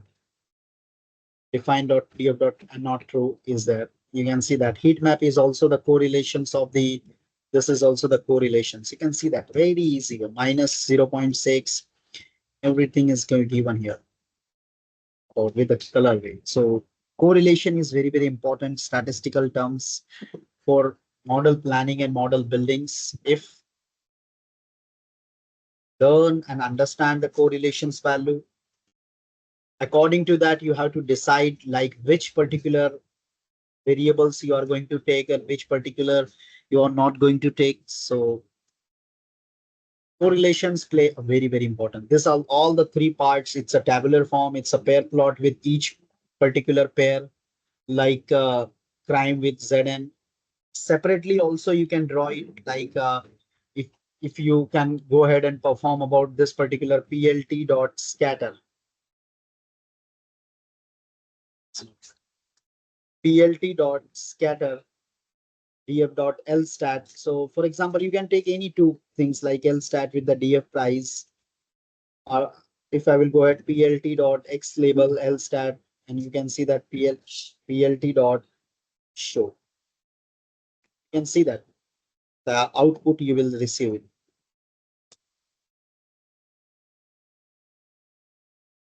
You can see that scatter plot. You can define any particular way about like this, any particular way you can see to it that how the data is scattered between the two variables lstat and price, and understand it about it. You can change with the price with the crime, like the CRIM. Here also you can change it. Right. It's a very easy task. You can perform it. This is a visualization. PLT means you are using the matplotlib. You can see that just we define it. PLT means matplotlib. SNS means CBOM. So visualization is also there. Now looking for the feature extraction. This is a very important step. Please take a note. Feature extraction. Feature extraction, what we have to do it, we are going to divide. As I already explained about one things, like the data set should be divided into two parts. The first one is, we can say that independent and dependent. So data sets divided into X and Y, independent and dependent features. From feature extraction is a process. So you can see that your data set is what? So I'm writing X is equal to data set. Data sets means your data set is defined with the DF. DF name is there, right? Yeah, DF dot ilog. Ilog is the commands I'm selecting. So just a second, I can define here one independent and dependent feature selection. So what it means, ilog is the command from the pandas. If you learn the pandas, ilog means this first column means take all the rows. Or before that, I can write here about this particular one more things, like df dot shape. Dot shape. You can see the shape as well. So 506 rows are there and 14 columns are there. Please take a note. So that means X will be divided into two parts, taking all the rows, but 14 columns are there. This is means you have to take start from the first row, but except the last start from the first column. The first column, please take a note. The first column will represent as, it is the meaning of take all the rows, comma, this column means take all the columns, but this minus one means except the last one, till all the columns you can select it in X. Similarly, in Y is equal to DF. DF means your data frame dot ilog. This particular things will means take all the rows, but only take the last column. So when I will define it, you can see to it that X, when suppose I will define X here, capital X, you can see that. Crime to LStat is there, 506 rows and 13 columns are there. Earlier, what was your shape? 506, 14. So your data set is divided into two parts, independent and dependent. Independent is from first column to the last columns, second last columns. The columns are the target variables, or I can write here about as well. This is your independent features.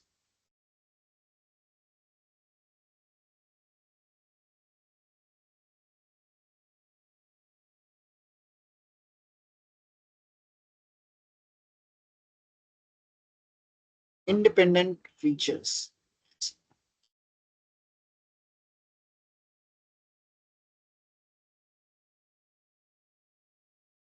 Independent features we are getting here. So this is first of all we have to give as the comments, otherwise you will get an error. This is your target variable or dependent. Sometime in notebook you will refer target variable or dependent features. Feature. So please remember it X. Similarly, Y. This is for all, not for only one algorithms or one models. Y. You can see that there is a 506 rows and one column. So price column. So dependent and independent features are going to be separated here. As already I explained this particular things here. Now we perform it. This is the operations process of the machine learning algorithms. Training, testing. Now, after the independent features and dependent features, we can move ahead for the training testing for both the things. So always remember it. Don't try to by heart the code. Try to learn and understand from the documentations. You when you write train, test, split, scalars, automatically you will get everything. Everything will be getting. You can see that sklearn.model. Sklearn is a documentation just like NumPy, Pandas, Seaborn. Similarly, sklearn is the library. So the parameters, arrays, and everything, test size is it float should be between 0.0 and 1.0, and it represents. Already I explained about this. Now it will be set to 0.25. Train size means is also none. It will be set to test train size. Random state. Random state is what control the shuffling applied to the data. Like when we apply the shuffling things with the data before applying the split. So whenever the data is going to be shuffling, we apply the random state here. Uh, Stratify. So no need about all the things, but we should about like this particular. Your data should be in the NumPy format, means array format. Now my data is not in an array format. You can see that later I can do the standard scaling and all the things. But splitting is very, very important. You can see that it's a normal numbers or values are given.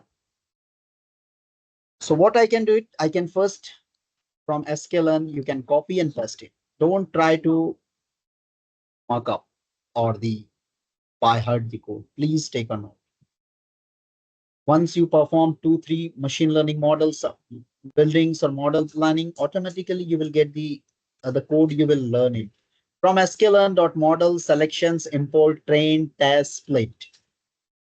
This particular thing is done. This means you are imported model selections.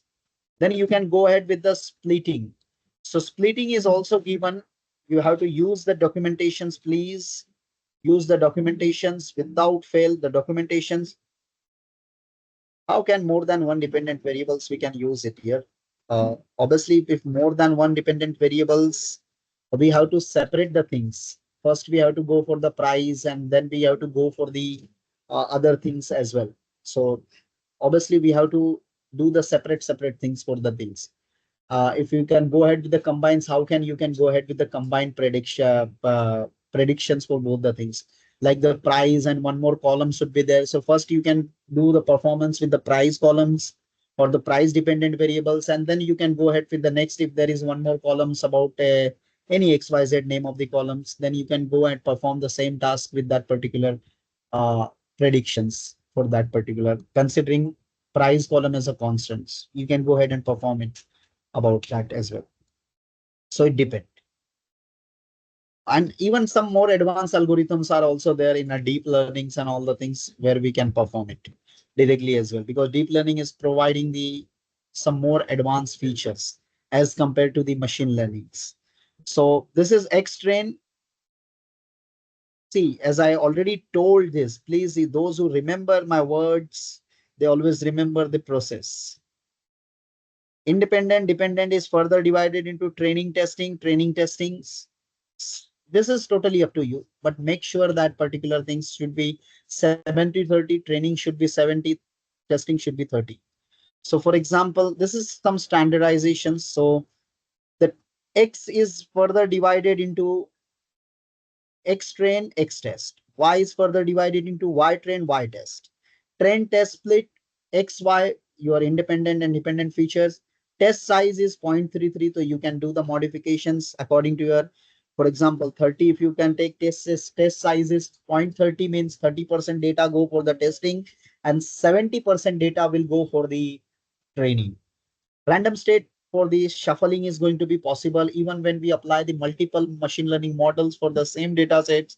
Random state will not take the same shuffling to all the algorithms so that the predictions accuracy is not going to be affected. 42 is a very common that Douglas is who is defined about this sklearn's documentations. He's taken his favorite number 42.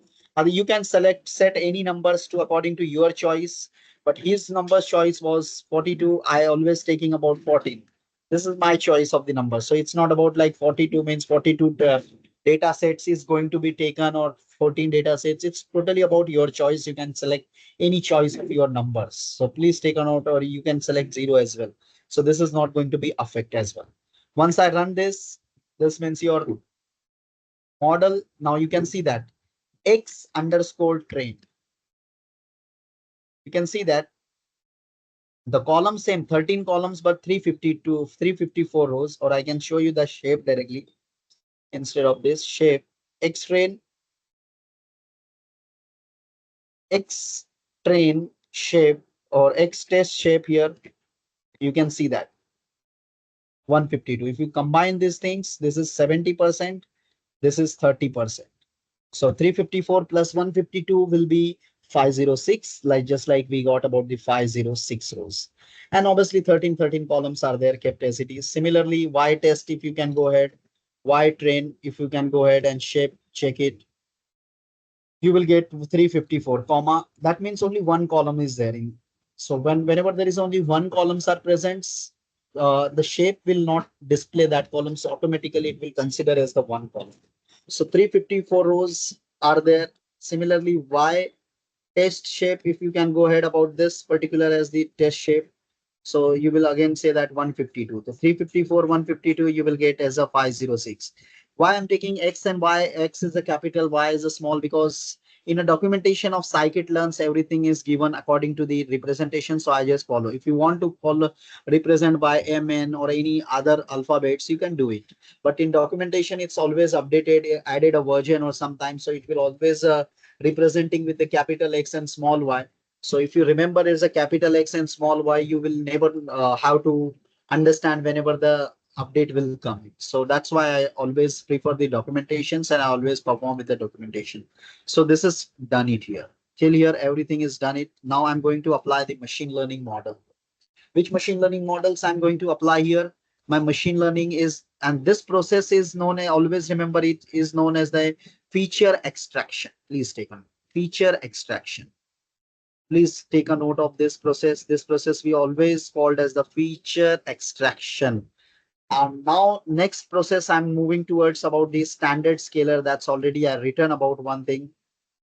Uh, standard scaler, scalar. So I can take about the standard scaler as well. Standard scaler. Standard scaler means what we are going to apply here. Again, you can no need to by heart any code. You have to go ahead standard scaler. Sklearn documentation is always there. You can go ahead and make a class sklearns. Standardize features by removing the mean and scaling to with variance. This formula is going to be applied. If you learn the statistics in past, obviously you will get idea about z is equal to x minus mu by about. So this means it's keeping as a mean as you can see that where mu is the mean of the training sample as 0 with the mean is equal false and s is the standard deviation of many samples or 1 if width is equal standard deviation is false. So that means our main is like to make all the data in a proper standard format where mean will be 0 and standard deviation should be 1. So for that purpose, we are performing standard scaler. This is a process that's already I defined when I define this particular stuff. If you remember it, I written it. These are the common process we always follow standard scaler. See to it that. So now, if you can go ahead here, you can check it about this data set here. X train, I'd already shown about the data. Now, this is again, this standard scaler is standardize the data set, standardize the data set. Now people ask question why standardize is required, because your machine model or the algorithms will not understand this data. So this data should be in the format of the array. The data should be in the form of array. Then only your data machine is going to be understand and train. If the data is in this format, your model is not going to be understand that particular stuff. So please take a note of that particular scenario, like why we apply the standard scalar. No need to from where I have to write the code. You have to go from the documentation standard scalar. You can see to it that everything is given. First of all, you have to inbuild the library. The example is given, data is 0, 0. When you apply standard scalar, you can see that the scalar mean is there, it's transformed. When we apply the standard scalar, any input to any data, you can see that scalar transform -1, 1, 1. Data should looks like proper. Earlier, what was the data format, and now what the data format. So it makes a proper standardized format here. So that's why we always use standard scalar. So we have to use this standard scalar from sklearn library. We have to utilize it. So this is done it from sklearn dot pre-processing import standard scalar. This is common for all the algorithms, not only one model. And then we have to define, this is also not, it's totally up to you what name you want to give it. Either you can give the scalar, because this is a statement. Here it's given the scalar. You can copy and paste it. So you can see it with that. So once this particular thing is done, you will work out here. Now, when I pass my training data, X train data, I can show you here one more things, X train, so that you will get about X train dot header. So first few row, see to it the data should like how it looks like. Now I'm passing how we can go ahead and pass to apply fit underscore transform data. We have to apply fit underscore transform data is very, very important to apply this particular stuffs. Everything is given in the documentations. Please follow about like this particular things. Uh, fit underscore transform standard scalar. You can go ahead with this particular things and you have to apply this particular as well. So fit the data. So you can see to it that fit the data. I'm going to apply it here. So I'm going to apply in the X train. So I'm giving the new name. Earlier it was the name of the X train. So that is only train. I'm giving X train underscore scale means this is already applied in the scale.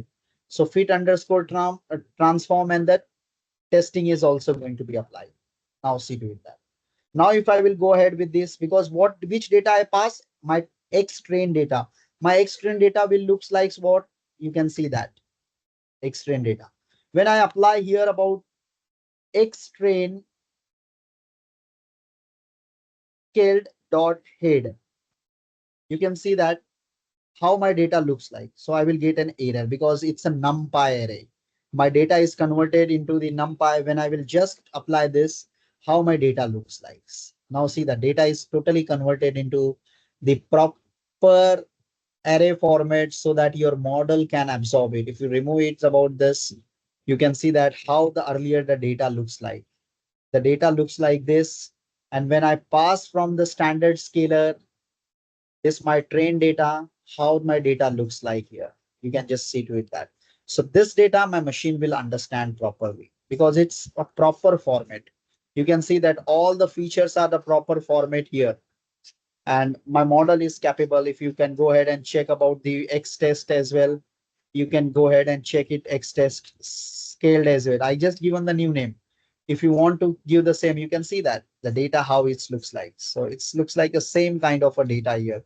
Now this is done. This process is common for all machine learning models whenever we have to perform regression. Now moving towards model buildings. So model training. Model training, I'm going to here. Model training. Now, which model I'm going to apply here? I'm going to apply linear model. So no need to remember about this. You have to go ahead with the linear regressions. Linear regression scalars. Thing is given. Class scalar.linear. These are the parameters is given. You can go ahead and just apply it. So NumPy should be mandatory. Already we define it. So I'm just taking this from sklearn, copy paste sklearn dot linear regression model. So this linear regression model imported. Now this model I want to store in the name of regressions. So for example, I just store in the regressions is equal to my model is linear regression. So now my model is going to be stored in the name of regressions. So the regression means your model.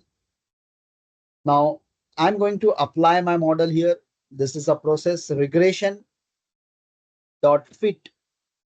In which data I'm going to apply my X train scale, because the training data I'm going to pass from the models. As I told that 70-30, 70% data will go for the training. So my model name is regressions. In this regression, I'm going to be pass my training data. So my training data is two parts: the independent features data, that X train scaled, which I use to pass from the standardized data sets, and my Y train data. When I pass about this particular things, it's going for the process. Now your model is created. This is your model. Just see to it that this is the model, and you can see that it's representing as a linear regression model. Your model is trained and your model is ready to provide you the results or predict the outcome. Predict the outcome. So for example, when I will use the predictions, I can take as the new name regressions pred or predict. Predict is equal to. So the regression is what? Regression is the name of your models. Predict is the functions. Whenever you have to predict anything, you have to use the predict. And what you are going to predict is X test. When you pass the test data, your model will provide you the results. You can see that print rig predict.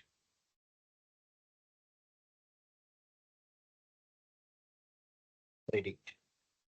So you can see that when I pass the regression models to my prediction or predict, my model is predicting the X test data and providing me the, oh, sorry, X test scale, not this, X test scale. Now you can see that I'm getting this output. This is your output for which data? This is for output for this data, which is from the data set. Why should not require two scales? Because it's your original data points. If y is also going to be scaled, because if y is also going to be scaled, so your predicted, see, y is what? First of all, try to understand. You are not going to predict with the help of y. Please take a note of that particular. You are predicting the things with the help of x. Y is your target variable. Whatever you are going to predict, whatever you are going to be predict, you are going to be predict on the basis of x.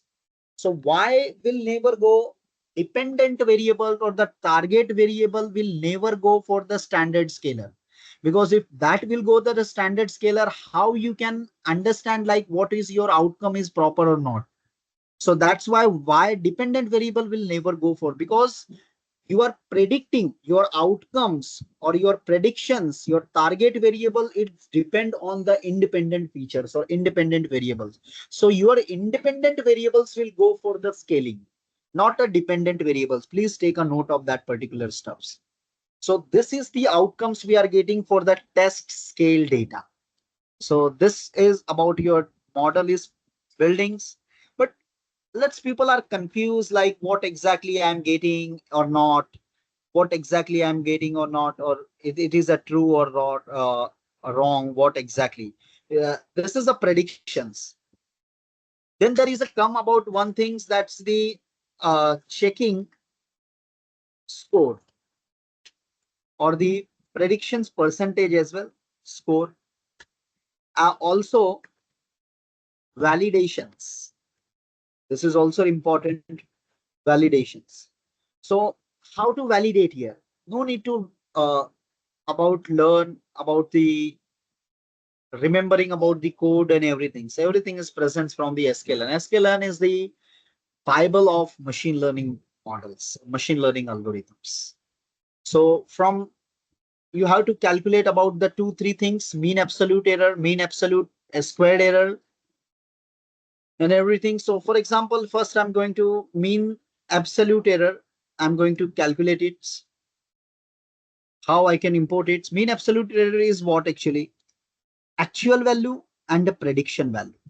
Your actual minus prediction is going to be happen. Then you will see the difference. Error you are going to find out. So that is a very, very important. This is very, very important step. This value should be less. How I can say that so first I can go ahead with this from sklearn mean absolute error. This first you import it. There are a lot of things are there. It's not about only one. Mean, lot of validations. Mean squared error is also there. For regression problems, these are the cross validations things, or this is very, very important. This value should be telling you like if this value is bigger, your model is not proper. Then one more things I can take is the R2 score. R2 score is something like R2 score linear regressions. So again, taking from the scikit lens, don't take any other documentations or any page. This is the standard and main thing. So from sklearn matrix import R2 score. So this score will define the accuracy score. This is done. You have to done it. This library I imported. Now I'm going to print my results. So print. First I'm coming as the mean absolute error. So y test. Y test means what? Your actual points. And regression predict means your predicted points. This regretted predict and y actual is your actual results. This is a prediction results. Y test actual results or given result, because your y variable divided into two parts. One is a training. Training is going for the trained model. Test is to check the results. Then rig predict is your predicted models. NP dot square root mean squared error. This is also one of the cross validation, but I'm not going to calculate this. One or two things is fine, totally fine. Score is equal to, or I can write print. This I don't need it. Two validations are totally fine. So this is very, very important. Now you can see to it that control enter it, you will see the error. 3.37328.083 mean squared error. So 3 units difference or almost 3.75 units difference you will see from your actual and the predicted. Suppose your actual is 25 lakhs. So your I can say that predicted would be about 21 or 22 point something or 21 point something lakhs would be there. Or consider 4, your 4 units mean absolute error is 4 units, means your actual value for 25 lakhs of that flags, but your prediction will reach as a 21 lakhs. So there is a 4 unit difference would be there, either in a positive or either in a negative. It might be the plus 4 or minus 4 because it's in a modulus. The mean squared error or mean absolute error, if you can learn it from this class, this particular things, mean absolute error, you can go ahead from this particular scikit-learns. You can see that there is a thing is given, mean absolute is 0.5 units. So y true, y pred. True means actual value. Pred means predicted value. So it's going to be mean absolute error is 7.75. So 0.75, 0.85 units. So we try to minimize this value. If the value will come 0 means your model is 100% accurate. This is your model's accuracy 0.64. This means your model accuracy is 64% or 65% accurate. Your model accuracy is 65%. So this is your model accuracy we are getting. So with this particular things. But the question is always arises, this is for this data sets. But if we pass the new data, any new data, what should we do? How it's going to be possible? Or how I can go ahead with this particular things as well. So this is obviously very, very important. We have to remember it. Like if I'm going to pass from any new data from any other places or any way. So how it's going to be possible, or when I'm going to pass from the uh, new data, how it's going to be possible. So what I'm going to take, first, it's your duty. You have to store.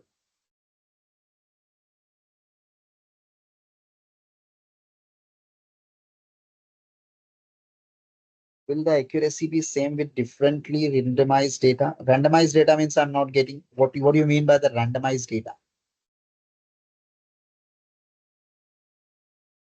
Data sets. Randomized data set means what actually? Please elaborate this particular part so that way then I will come to that particular answer properly. So please elaborate your questions. Anyway, let's yeah, I think someone is texted.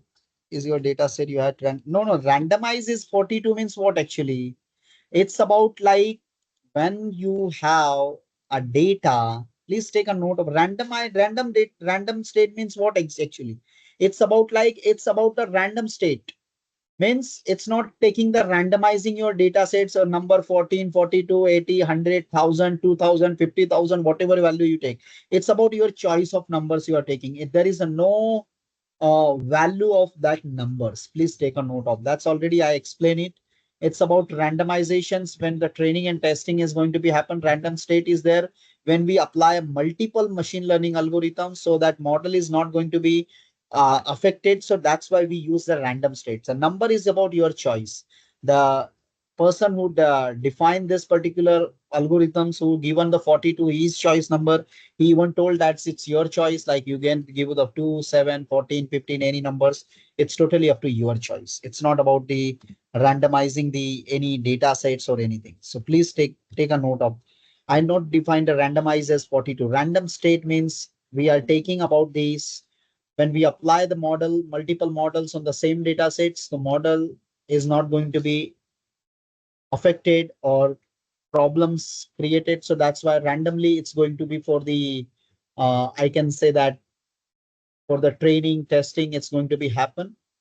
It's going to be happen for all the models same, not for like the, uh, I can say that for linear regressions, random is different and the ADA boost random is different. Once you define 14, the same way it's going to be happen. If you define 42, the same result you will get it. It's not going to be will affect that particular things. So randomization is not going to be affect. Only the effect you will see about if you remove the outliers, if you take more good data, like if the this accuracy or this correlation should be more going to be affected. Like if we have to just like person will say that we can remove this, or your stakeholders will say that you should remove the Z on Zn or minus 0.37. Those who are having like 0.17, this particular column, if I will remove it, might be I will get to increase about that particular accuracy as well. So this is going to be effect. So correlation you will be explaining about. Now I'm going to be pass my new one data. So I'm already have the data and this is my data sets. I'm just passing one data here. That's the form, same order crime is there about like, if you remember or not, I don't know, but, or I can take that's df dot head here. Just a second.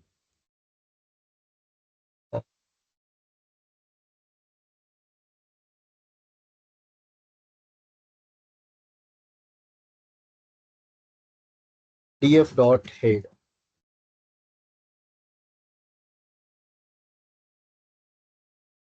So I'm taking this data.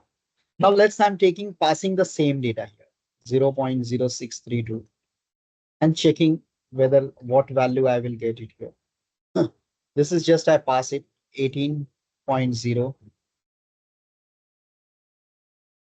I will take the sessions till 2:15, 2:20. Please take a note so that I can cover up the things all properly.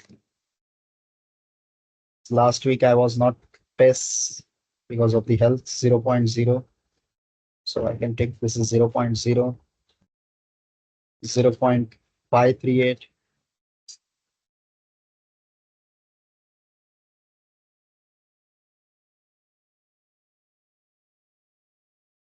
Offsite, max 0.538. You can take any randomly data and check it where model is working or not properly. 6 point, then 65.2, I can write it. Age is 65.2. This is 4.090900. RAD is 1. This is 296. 296. Fit ratio is 15.3. 15.3. 396.90. So this would be the L stat would be 4.98. So 4.98. So with the help of this data sets, I will try to, I created one data that's crime and all this, all the features are there. But obviously we should go ahead with this scaling as well. Always whenever we have to pass, you have to perform 2, 3 things. First of all, you have to import pickle. Import pickle, you have to save your models, import pickle.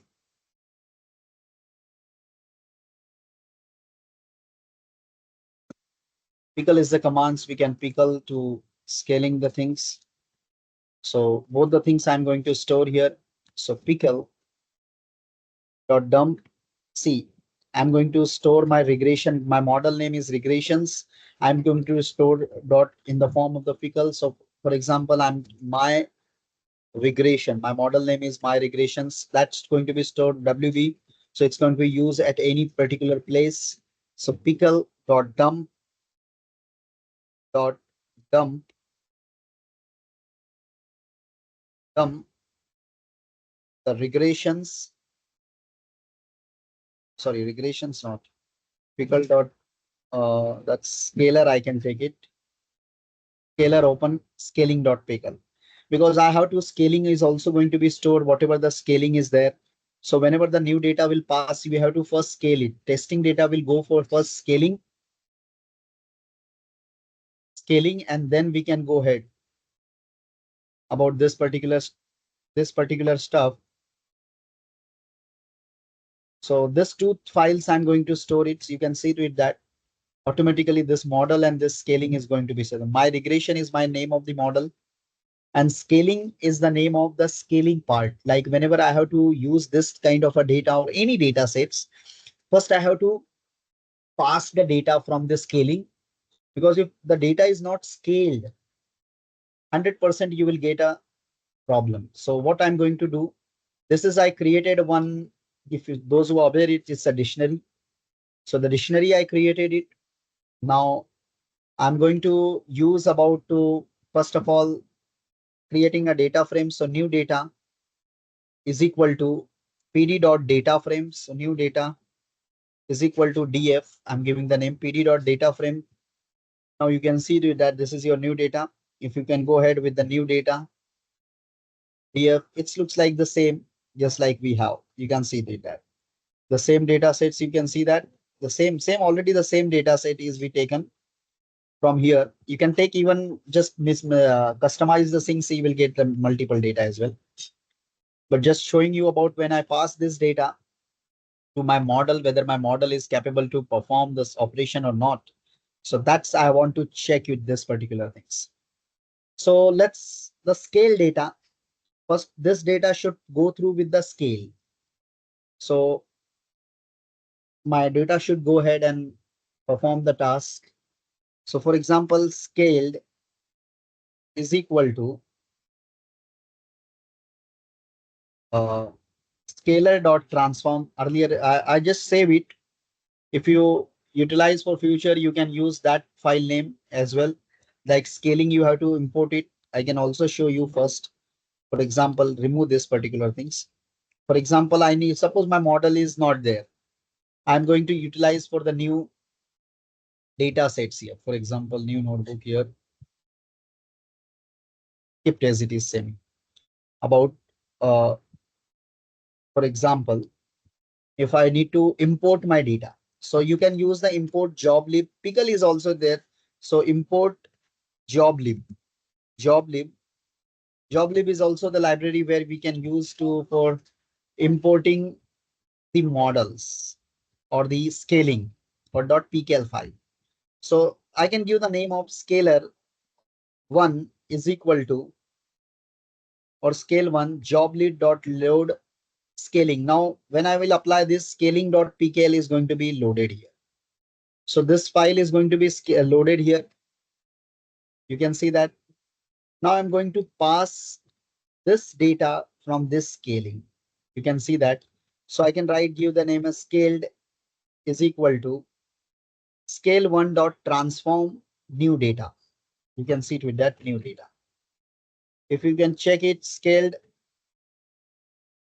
you can check the data as well. See how it looks like. Earlier, how the data looks like. Now, when you pass from the scaling standardizations, how the data looks like. Now, I'm again going to import my model as well.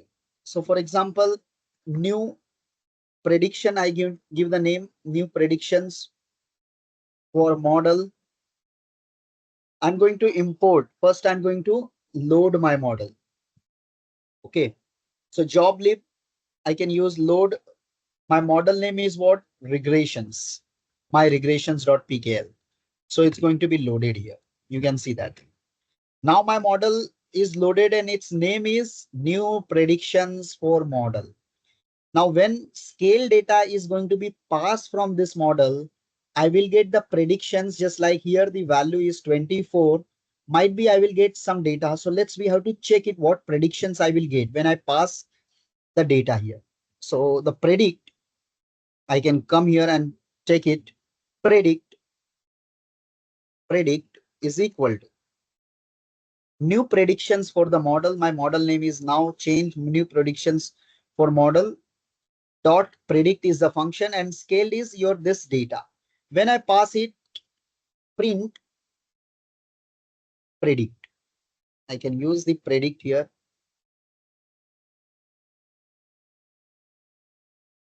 Print predict. So what I'm getting 30.2806. Actual value is what? 24. Means 6 unit. I'm ahead. So that's why I told that your model accuracy is how much? Your accuracy is 64% accurate. Your model is providing the 60% accuracy or 65% accuracy, not more than that. When you change with this particular data or something like 0.063, if someone is going to be changed about the 0.00, you can change, see to it that when crime is going to be decreases, if I'm going to just change it, the price will be going to be increases. So this data is there. You can see to it that job lib is everything scale should be done it. A model is already loaded. So it's a 0.0 new predictions. You can see to it that predict 30.20 earlier was same.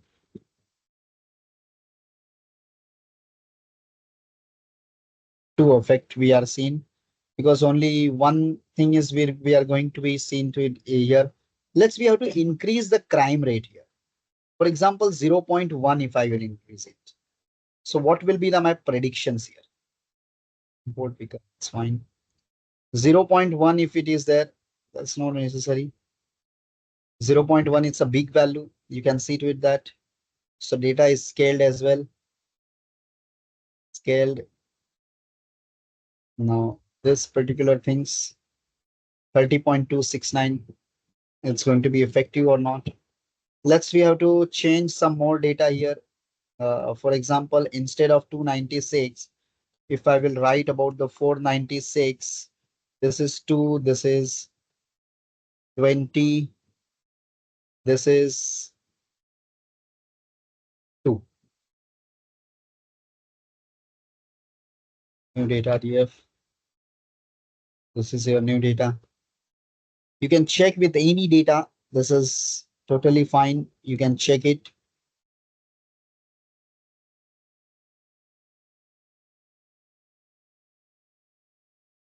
You can see the prices decreases. So it's totally depend on your import. Now your model is capable to provide you the results. So this is all about the practical of the machine learnings with the linear regressions. Now, what more algorithms today we are going to see here? Linear regression classifications. I will show you about the classification as well, and then we'll wind up this session or today's session. So just see to it that regression is there. In the regressions, we predicted house price predictions. Now, for deployment part and all the things, you need to understand the Flask platforms. You need to understand Docker. You need to understand different platforms are there. Docker is there. So lot of platforms are there.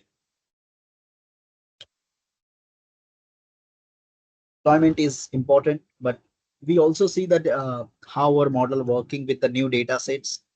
When I pass the data, if you go ahead and just perform the outliers creations, then model will be more clean. Your percentage might be the increases 65 to might be the 70 as well. So this is all about the linear regressions or the regression machine learning algorithms. I'm going to take one more new notebook here in the drive. You should always remember sklearn.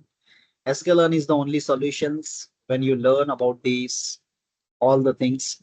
So I can go ahead and perform something here about, again, it's a machine learning. So machine learning classification, or I can take as the logistic regression.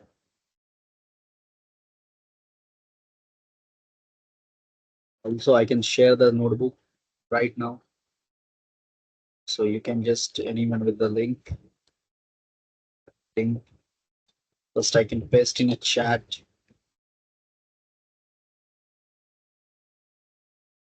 Subgroup as well. I can share it.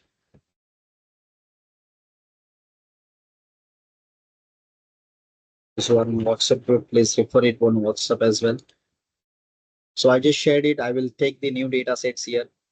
So different data sets. I can take as. So the logistic regressions, I'm going to take it here. It's a classification algorithms. First of all, import numpy as np, import pandas as pd, imports matplotlib c1, filter warnings not required. Is notebook is very important. Now see that one people was asking about the Seaborn. What is the difference between SNS and all the things? So like Seaborn, or I can take that data sets. Iris data set Seaborn. You can see that see with that Kale Seaborn documentations. I'm always preferring the documentations. You should always take the documentations as well. Data sets, Seaborn SNS load data sets. You can give it the name of that particular thing. So I can take the same things and the data set. So DF is equal to SNS dot load data sets. So MPG, there is a lot of data set is there. Iris, I can take it. Iris data set is there. Sorry, DF, I can take it. So it will be good. So DF. So you can perform, you can also get the data sets. You can go ahead and check it DF dot DF only. You will see that. The data says sepal length, sepal width, petal length, petal width, species.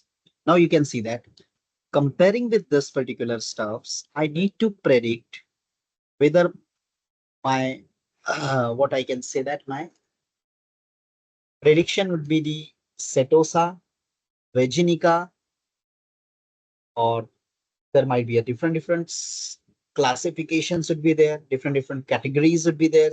So 150 rows into the 5 columns are there. So you can take from that particular things as well. Uh, Now question is always comes in exam, not exams in interview times. Why linear regression is not suitable for the classification problems. So linear regressions is minus infinity to infinity. I can say that to classify for classification problem, we always look 0, 2, or 1 in binary classifications. Classifications point of requirements value need to be probabilities between 0 and 1. Interpretability and prediction. Linear regressions does not provide a natural interpretations for probabilities. For classifications, we want a model that directly estimates that probability of a data points belonging to the certain class. Then decision boundary point of view, linear regressions does not classifying based on probability thresholds of 0.5. But logistic regressions able to classifying based on probability threshold of 0.5 because its formula is 1 upon 1 plus e raised to minus z. So that's why we have to utilize it. So we have to see the practical implementations. Obviously, you have to check the null values as well. First, your duty is df dot is null. We have to check it. So all the columns are clean because it's a documented data. So there will be no problems. I'm taking about that particular thing says here about like df is equal to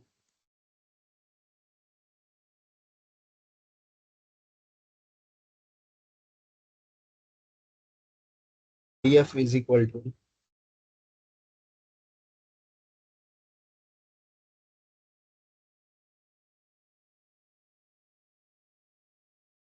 so what I'm going to here df dot df species unique.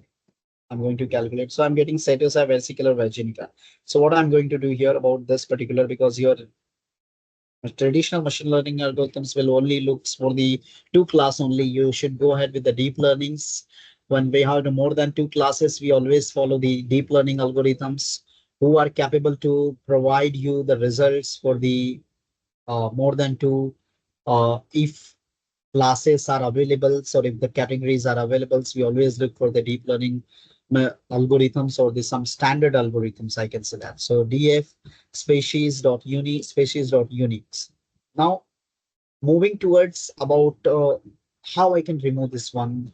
For example, uh, from the species, I need to remove the setos. Like so, I can define df is equal to df df species species because more than two part is there. So obviously we have to look towards the deep learnings. Deep learning is something the advanced that's already you aware it's I explain about the definition Setosa. Setosa is there.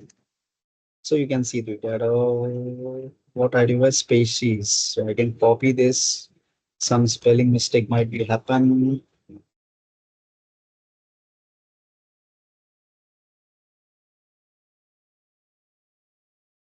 100% it will work. Yeah.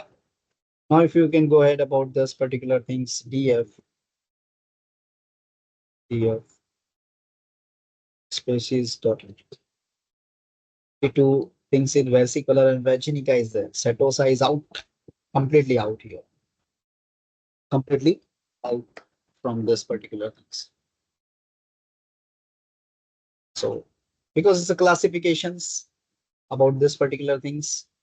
Now let's split the data set. So already you have the data set df dot head. Last column will go for the dependent variables and these all go for the independent variables. So the same line of the codes that's you already aware it split data set into dependent and independent variables or features. So X is equal to, you can do it that the same line of the code I applied it. You can check it if you want to, X dot head. It's already we saw in this machine learning linear regressions. You can see that X, similarly Y is also there. If you want to check Y directly, you can check it. No need to head and all the things.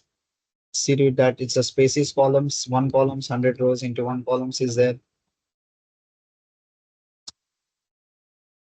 That's we have to move ahead with the from sklearn. From sklearn pre-processing, no, from sklearn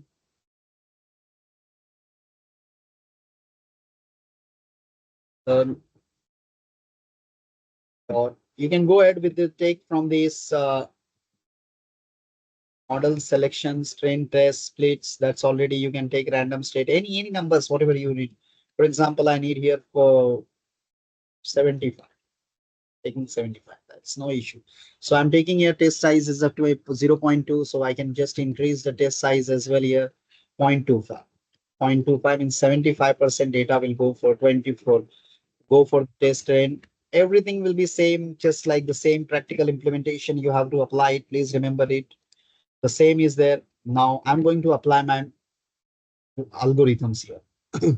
Obviously, we'll come to this particular what I can say that we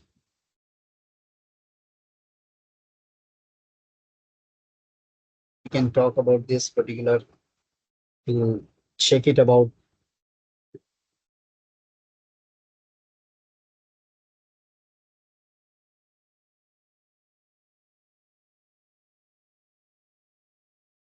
So I can go ahead with the standard scaler from sklearn standard scaler. So I'm going to apply xtrain scaled y x test scaled.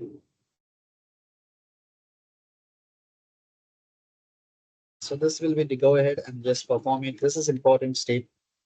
We can go ahead and just perform it. That's all the steps are common. You can see to it that. Now going to apply the linear regression model here. It's a very, very important model. We can go ahead and just check it about this particular things because otherwise you will get problems while doing about this logistic regressions from sklearn. You can see to it that again go ahead with the well logistic regression sklearn documentations. You can go ahead and just try to do it. You will get it about that particular things. All the documentations are available. So from that's iris data is there. You can see that XY, everything is given. Random state is given with 0. So I can take it from sklearn dot linear model regression, logistic regressions. And also you want to fit the model, or I can take the right about the new name classifier, logistic regressions. So I can go ahead. So you can see that model is fit, model is train even.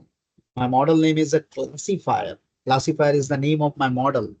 And the logistic, this is first I imported logistic regression is the name of the models is going to be stored in the statement classifier, the classifier dot fit x train scaled and a y train. Now we can move ahead with this particular things. Prediction is very, very important. We have to predict with the data here as well about this particular thing. So like we can take about the predictions as well. So classifier trade or prediction is equal to classifier dot predict x test scale. You can see that the model is going to be trained and predicted as well. If you can go ahead and see that classifier predictions, you can see the data, how the data is going to be predicted, vesicular budget or whatever the things is going to be there. So you can go ahead and check with the new data as well if you need it. The same way you can pass the data, the same way you can take the data and just pass it from the dictionary. Take the same way you can copy it with the new data. If you can pass it, the similarly, if I will pass it here, logistic regression, for example, machine learning. See, algo machine learning is very easy. If you are good in Python, if you are good in ADA, machine learning is very easy, very, very easy. Like here, the first is what is given is in the data set is the sepal length, I think. Sepal length.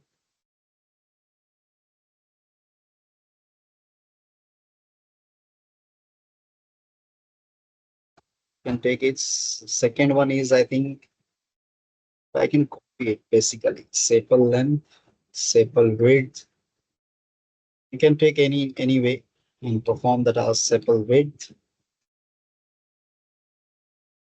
This is sepal width. Then next one is petal length. Petal length. Petal length. Petal width.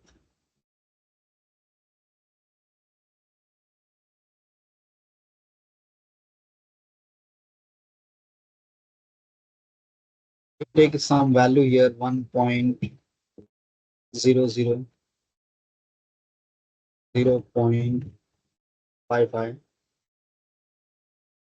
855. This is, I can take one more data as the 0.828479. For one more data, we can take it. We can take any data. It's not, sorry, I can take a wrong data. 7, 3.2, 4.7. 7, 3.2,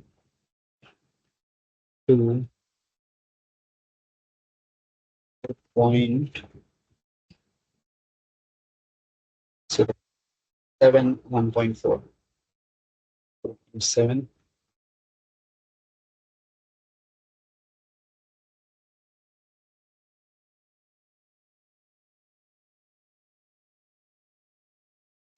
So let's stop it. So this is one data sets I just imported. Now, before that, we need to go and check about what exactly accuracy score and all the things about this. This is a very, very important part. We should always remember it.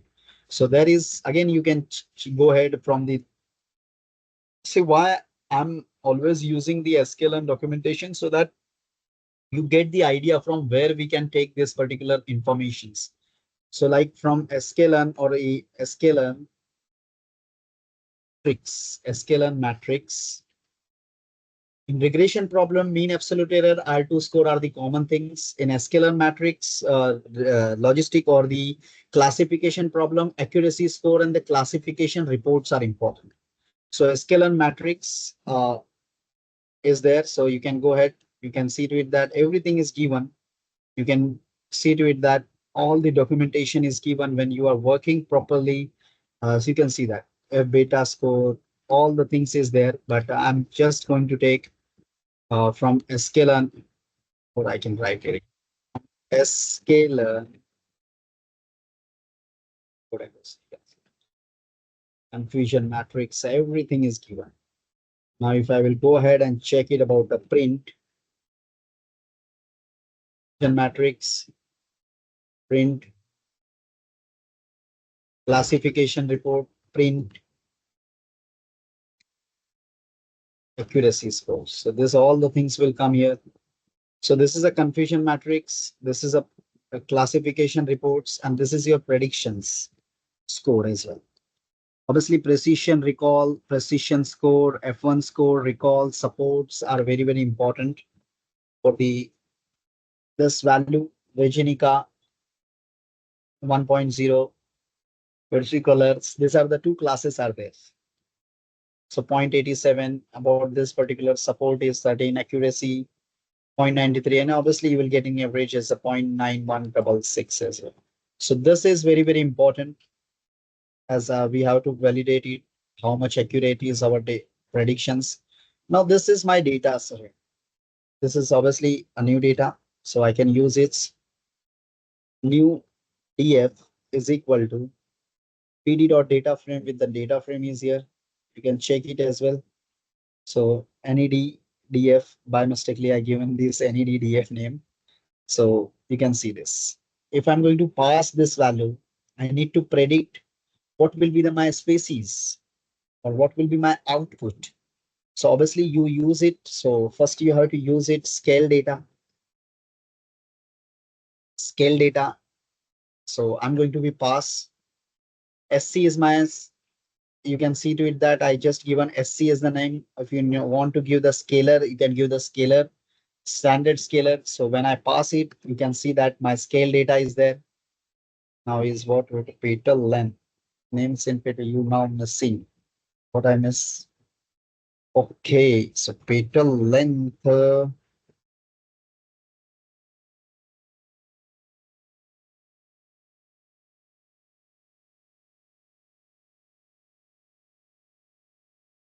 Eh, mm,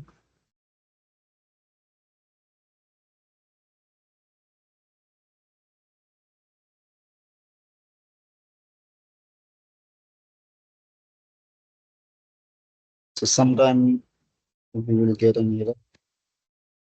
Now it's proper. It's well, actually the space was there. It's done it. So sometime the error will receive it. So we have to always remove the errors and we have to take care of the what are the things are present. Now the data is transformed. We can move ahead to pass from this transform data to your from where you have to pass it to your models, and your model name is, what's the model name is classifiers. So you have to use the classifier. So you can see that the classifier predict scale data. So I can give this store in the new data prediction. So you can see that scale data will become. Now, if you go ahead and just check about the print, or instead of print, you can go ahead with the new data predictions. You can check it. It's an array versicolor. And what is our actual results? You can see that for the first, it's a versicolor. You can see it that way. It's a versicolor. So when we have to change it and take it, see to it that what kind of a data, if you want to load that this model, the same line of a code, you have to perform import pickles from that, and you want to load the data, you can use the job lib and all the things. Only this is a classification problems. You want to change it, you can change it from this particular as the 9.0. This is something 6.2. This is something 3.4. This is something 6 point. And suppose this is something I have taken about this. Can the same data frame, I will get it, scaled its prediction is there. Now see the predictions. Virginica I'm getting. It's not a versicolor. So the prediction is we can predict it whenever we pass the new data as well. So this is about the classification problems when we have the data sets like this, and all are the label data, and we have to predict when we, if your model is going to be trained on these data sets, and when once the model is trained, when we pass these features to your models, your model is capable to provide you whether it's a virginica species or whether it's a versicolor or whether it's a setosa. So that is about the classification problems. Now here we see about the machine learnings about this particular things. You can see that when we pass the 13 features, we can predict the price columns. We can predict the price columns, or we can predict the price. So the model is going to be trained on this data sets. And when I pass or when I test with any data, whether it's from the data sets or whether I pass from, or whether I take from any new data sets, just like I taken here new data sets. When I pass this value, my model is capable to give me the 65% accurate results. The model's accuracy will be not about 100% accurate, but this classification models is capable to give me the 91% accuracy here, or 91.6% accuracy here. So that is the predictions when On a particular data sets, model is predicted, model is trained, model is capable to give you about the respective amount of accuracy. So this is about the machine learnings. Tomorrow when we'll meet, we'll see discuss about the clusterings, and we'll see about this SOTEL model. Yes, we saw about the building in evaluating ML models using scikit-learns selections. We'll see tomorrow as a clustering as well about clustering, and then we'll see about the deep learning and advanced topics as well, reinforcement. So obviously the all the practical implementations are there, hands-on things are there. Please perform the hands-on along with me. You will get a very good understanding, but obviously this should be a proper, this should be strong. This you are not understanding this, please make sure. If you see data science is something or AI ML is something like your skills should be proper. Otherwise, all the documentations are there. TensorFlow documentations are there. You can see that TensorFlow documentations are also there. All the documentations are available. No need to remember all the codes and everything. Everything is there. Ruby, Python, everything is there. Stella, Julia, MATLAB, everything is given. We can use it anywhere.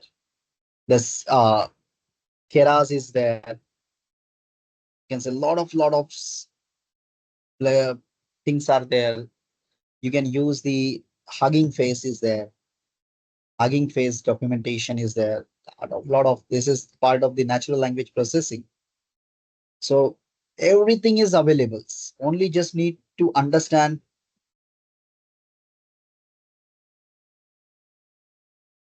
Yeah, I will tell the coordinator to share it right now after the session.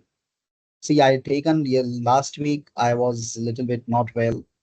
So I thought like I have to complete this particular stuff. So that's why I taken more than 1 hour or more than 50 minutes here.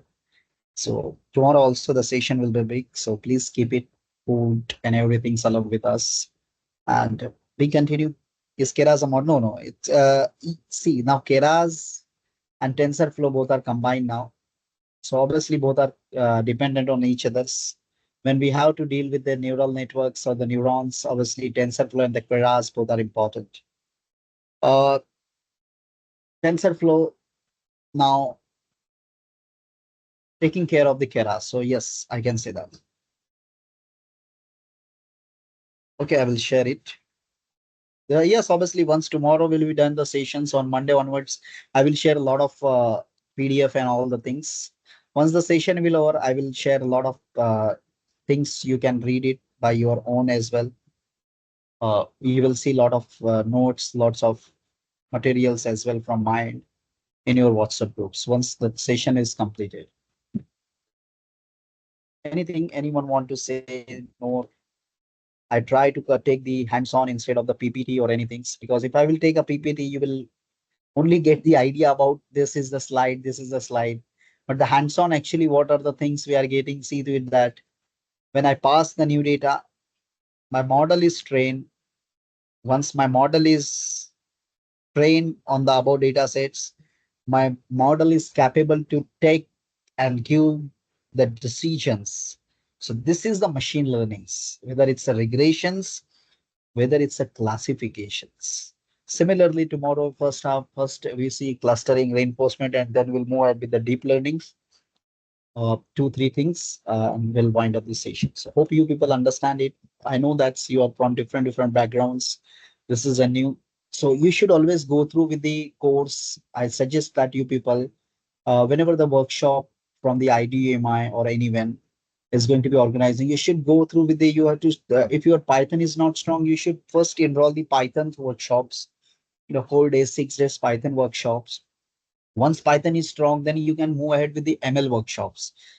Try to take the workshops where the ML few algorithms going to be hands-on going to be provided, just like this. Once that is done, you can go to take the deep learnings workshops. And once the deep learning is done, you can go with the NLP and AI workshops. Then you will get a very good understanding. If you go and take about the AI, ML, and data science directly, the first first step is not completed, first step is not cleared about the Python and all the things, obviously you will get a difficulties to understand what exactly going on in the machine learning, deep learning. So data science is a very vast. You can go ahead with the step by step. You will require to go ahead with the 2 3 months. In the 2 3 months workshop, definitely you will cover up and you will get a very good exposures in day-to-day life, even good exposures in the your current domains. Even if you are looking for the transitions, you can transit your career as well. But if you just look the top one first, then going with the Python and all, obviously you will feel difficulties to understanding. So this is just a suggestions from my side. Okay. So thank you so much. Have a nice day. Enjoy your weekends. Take care. We'll meet and we'll discuss more in the upcoming sessions.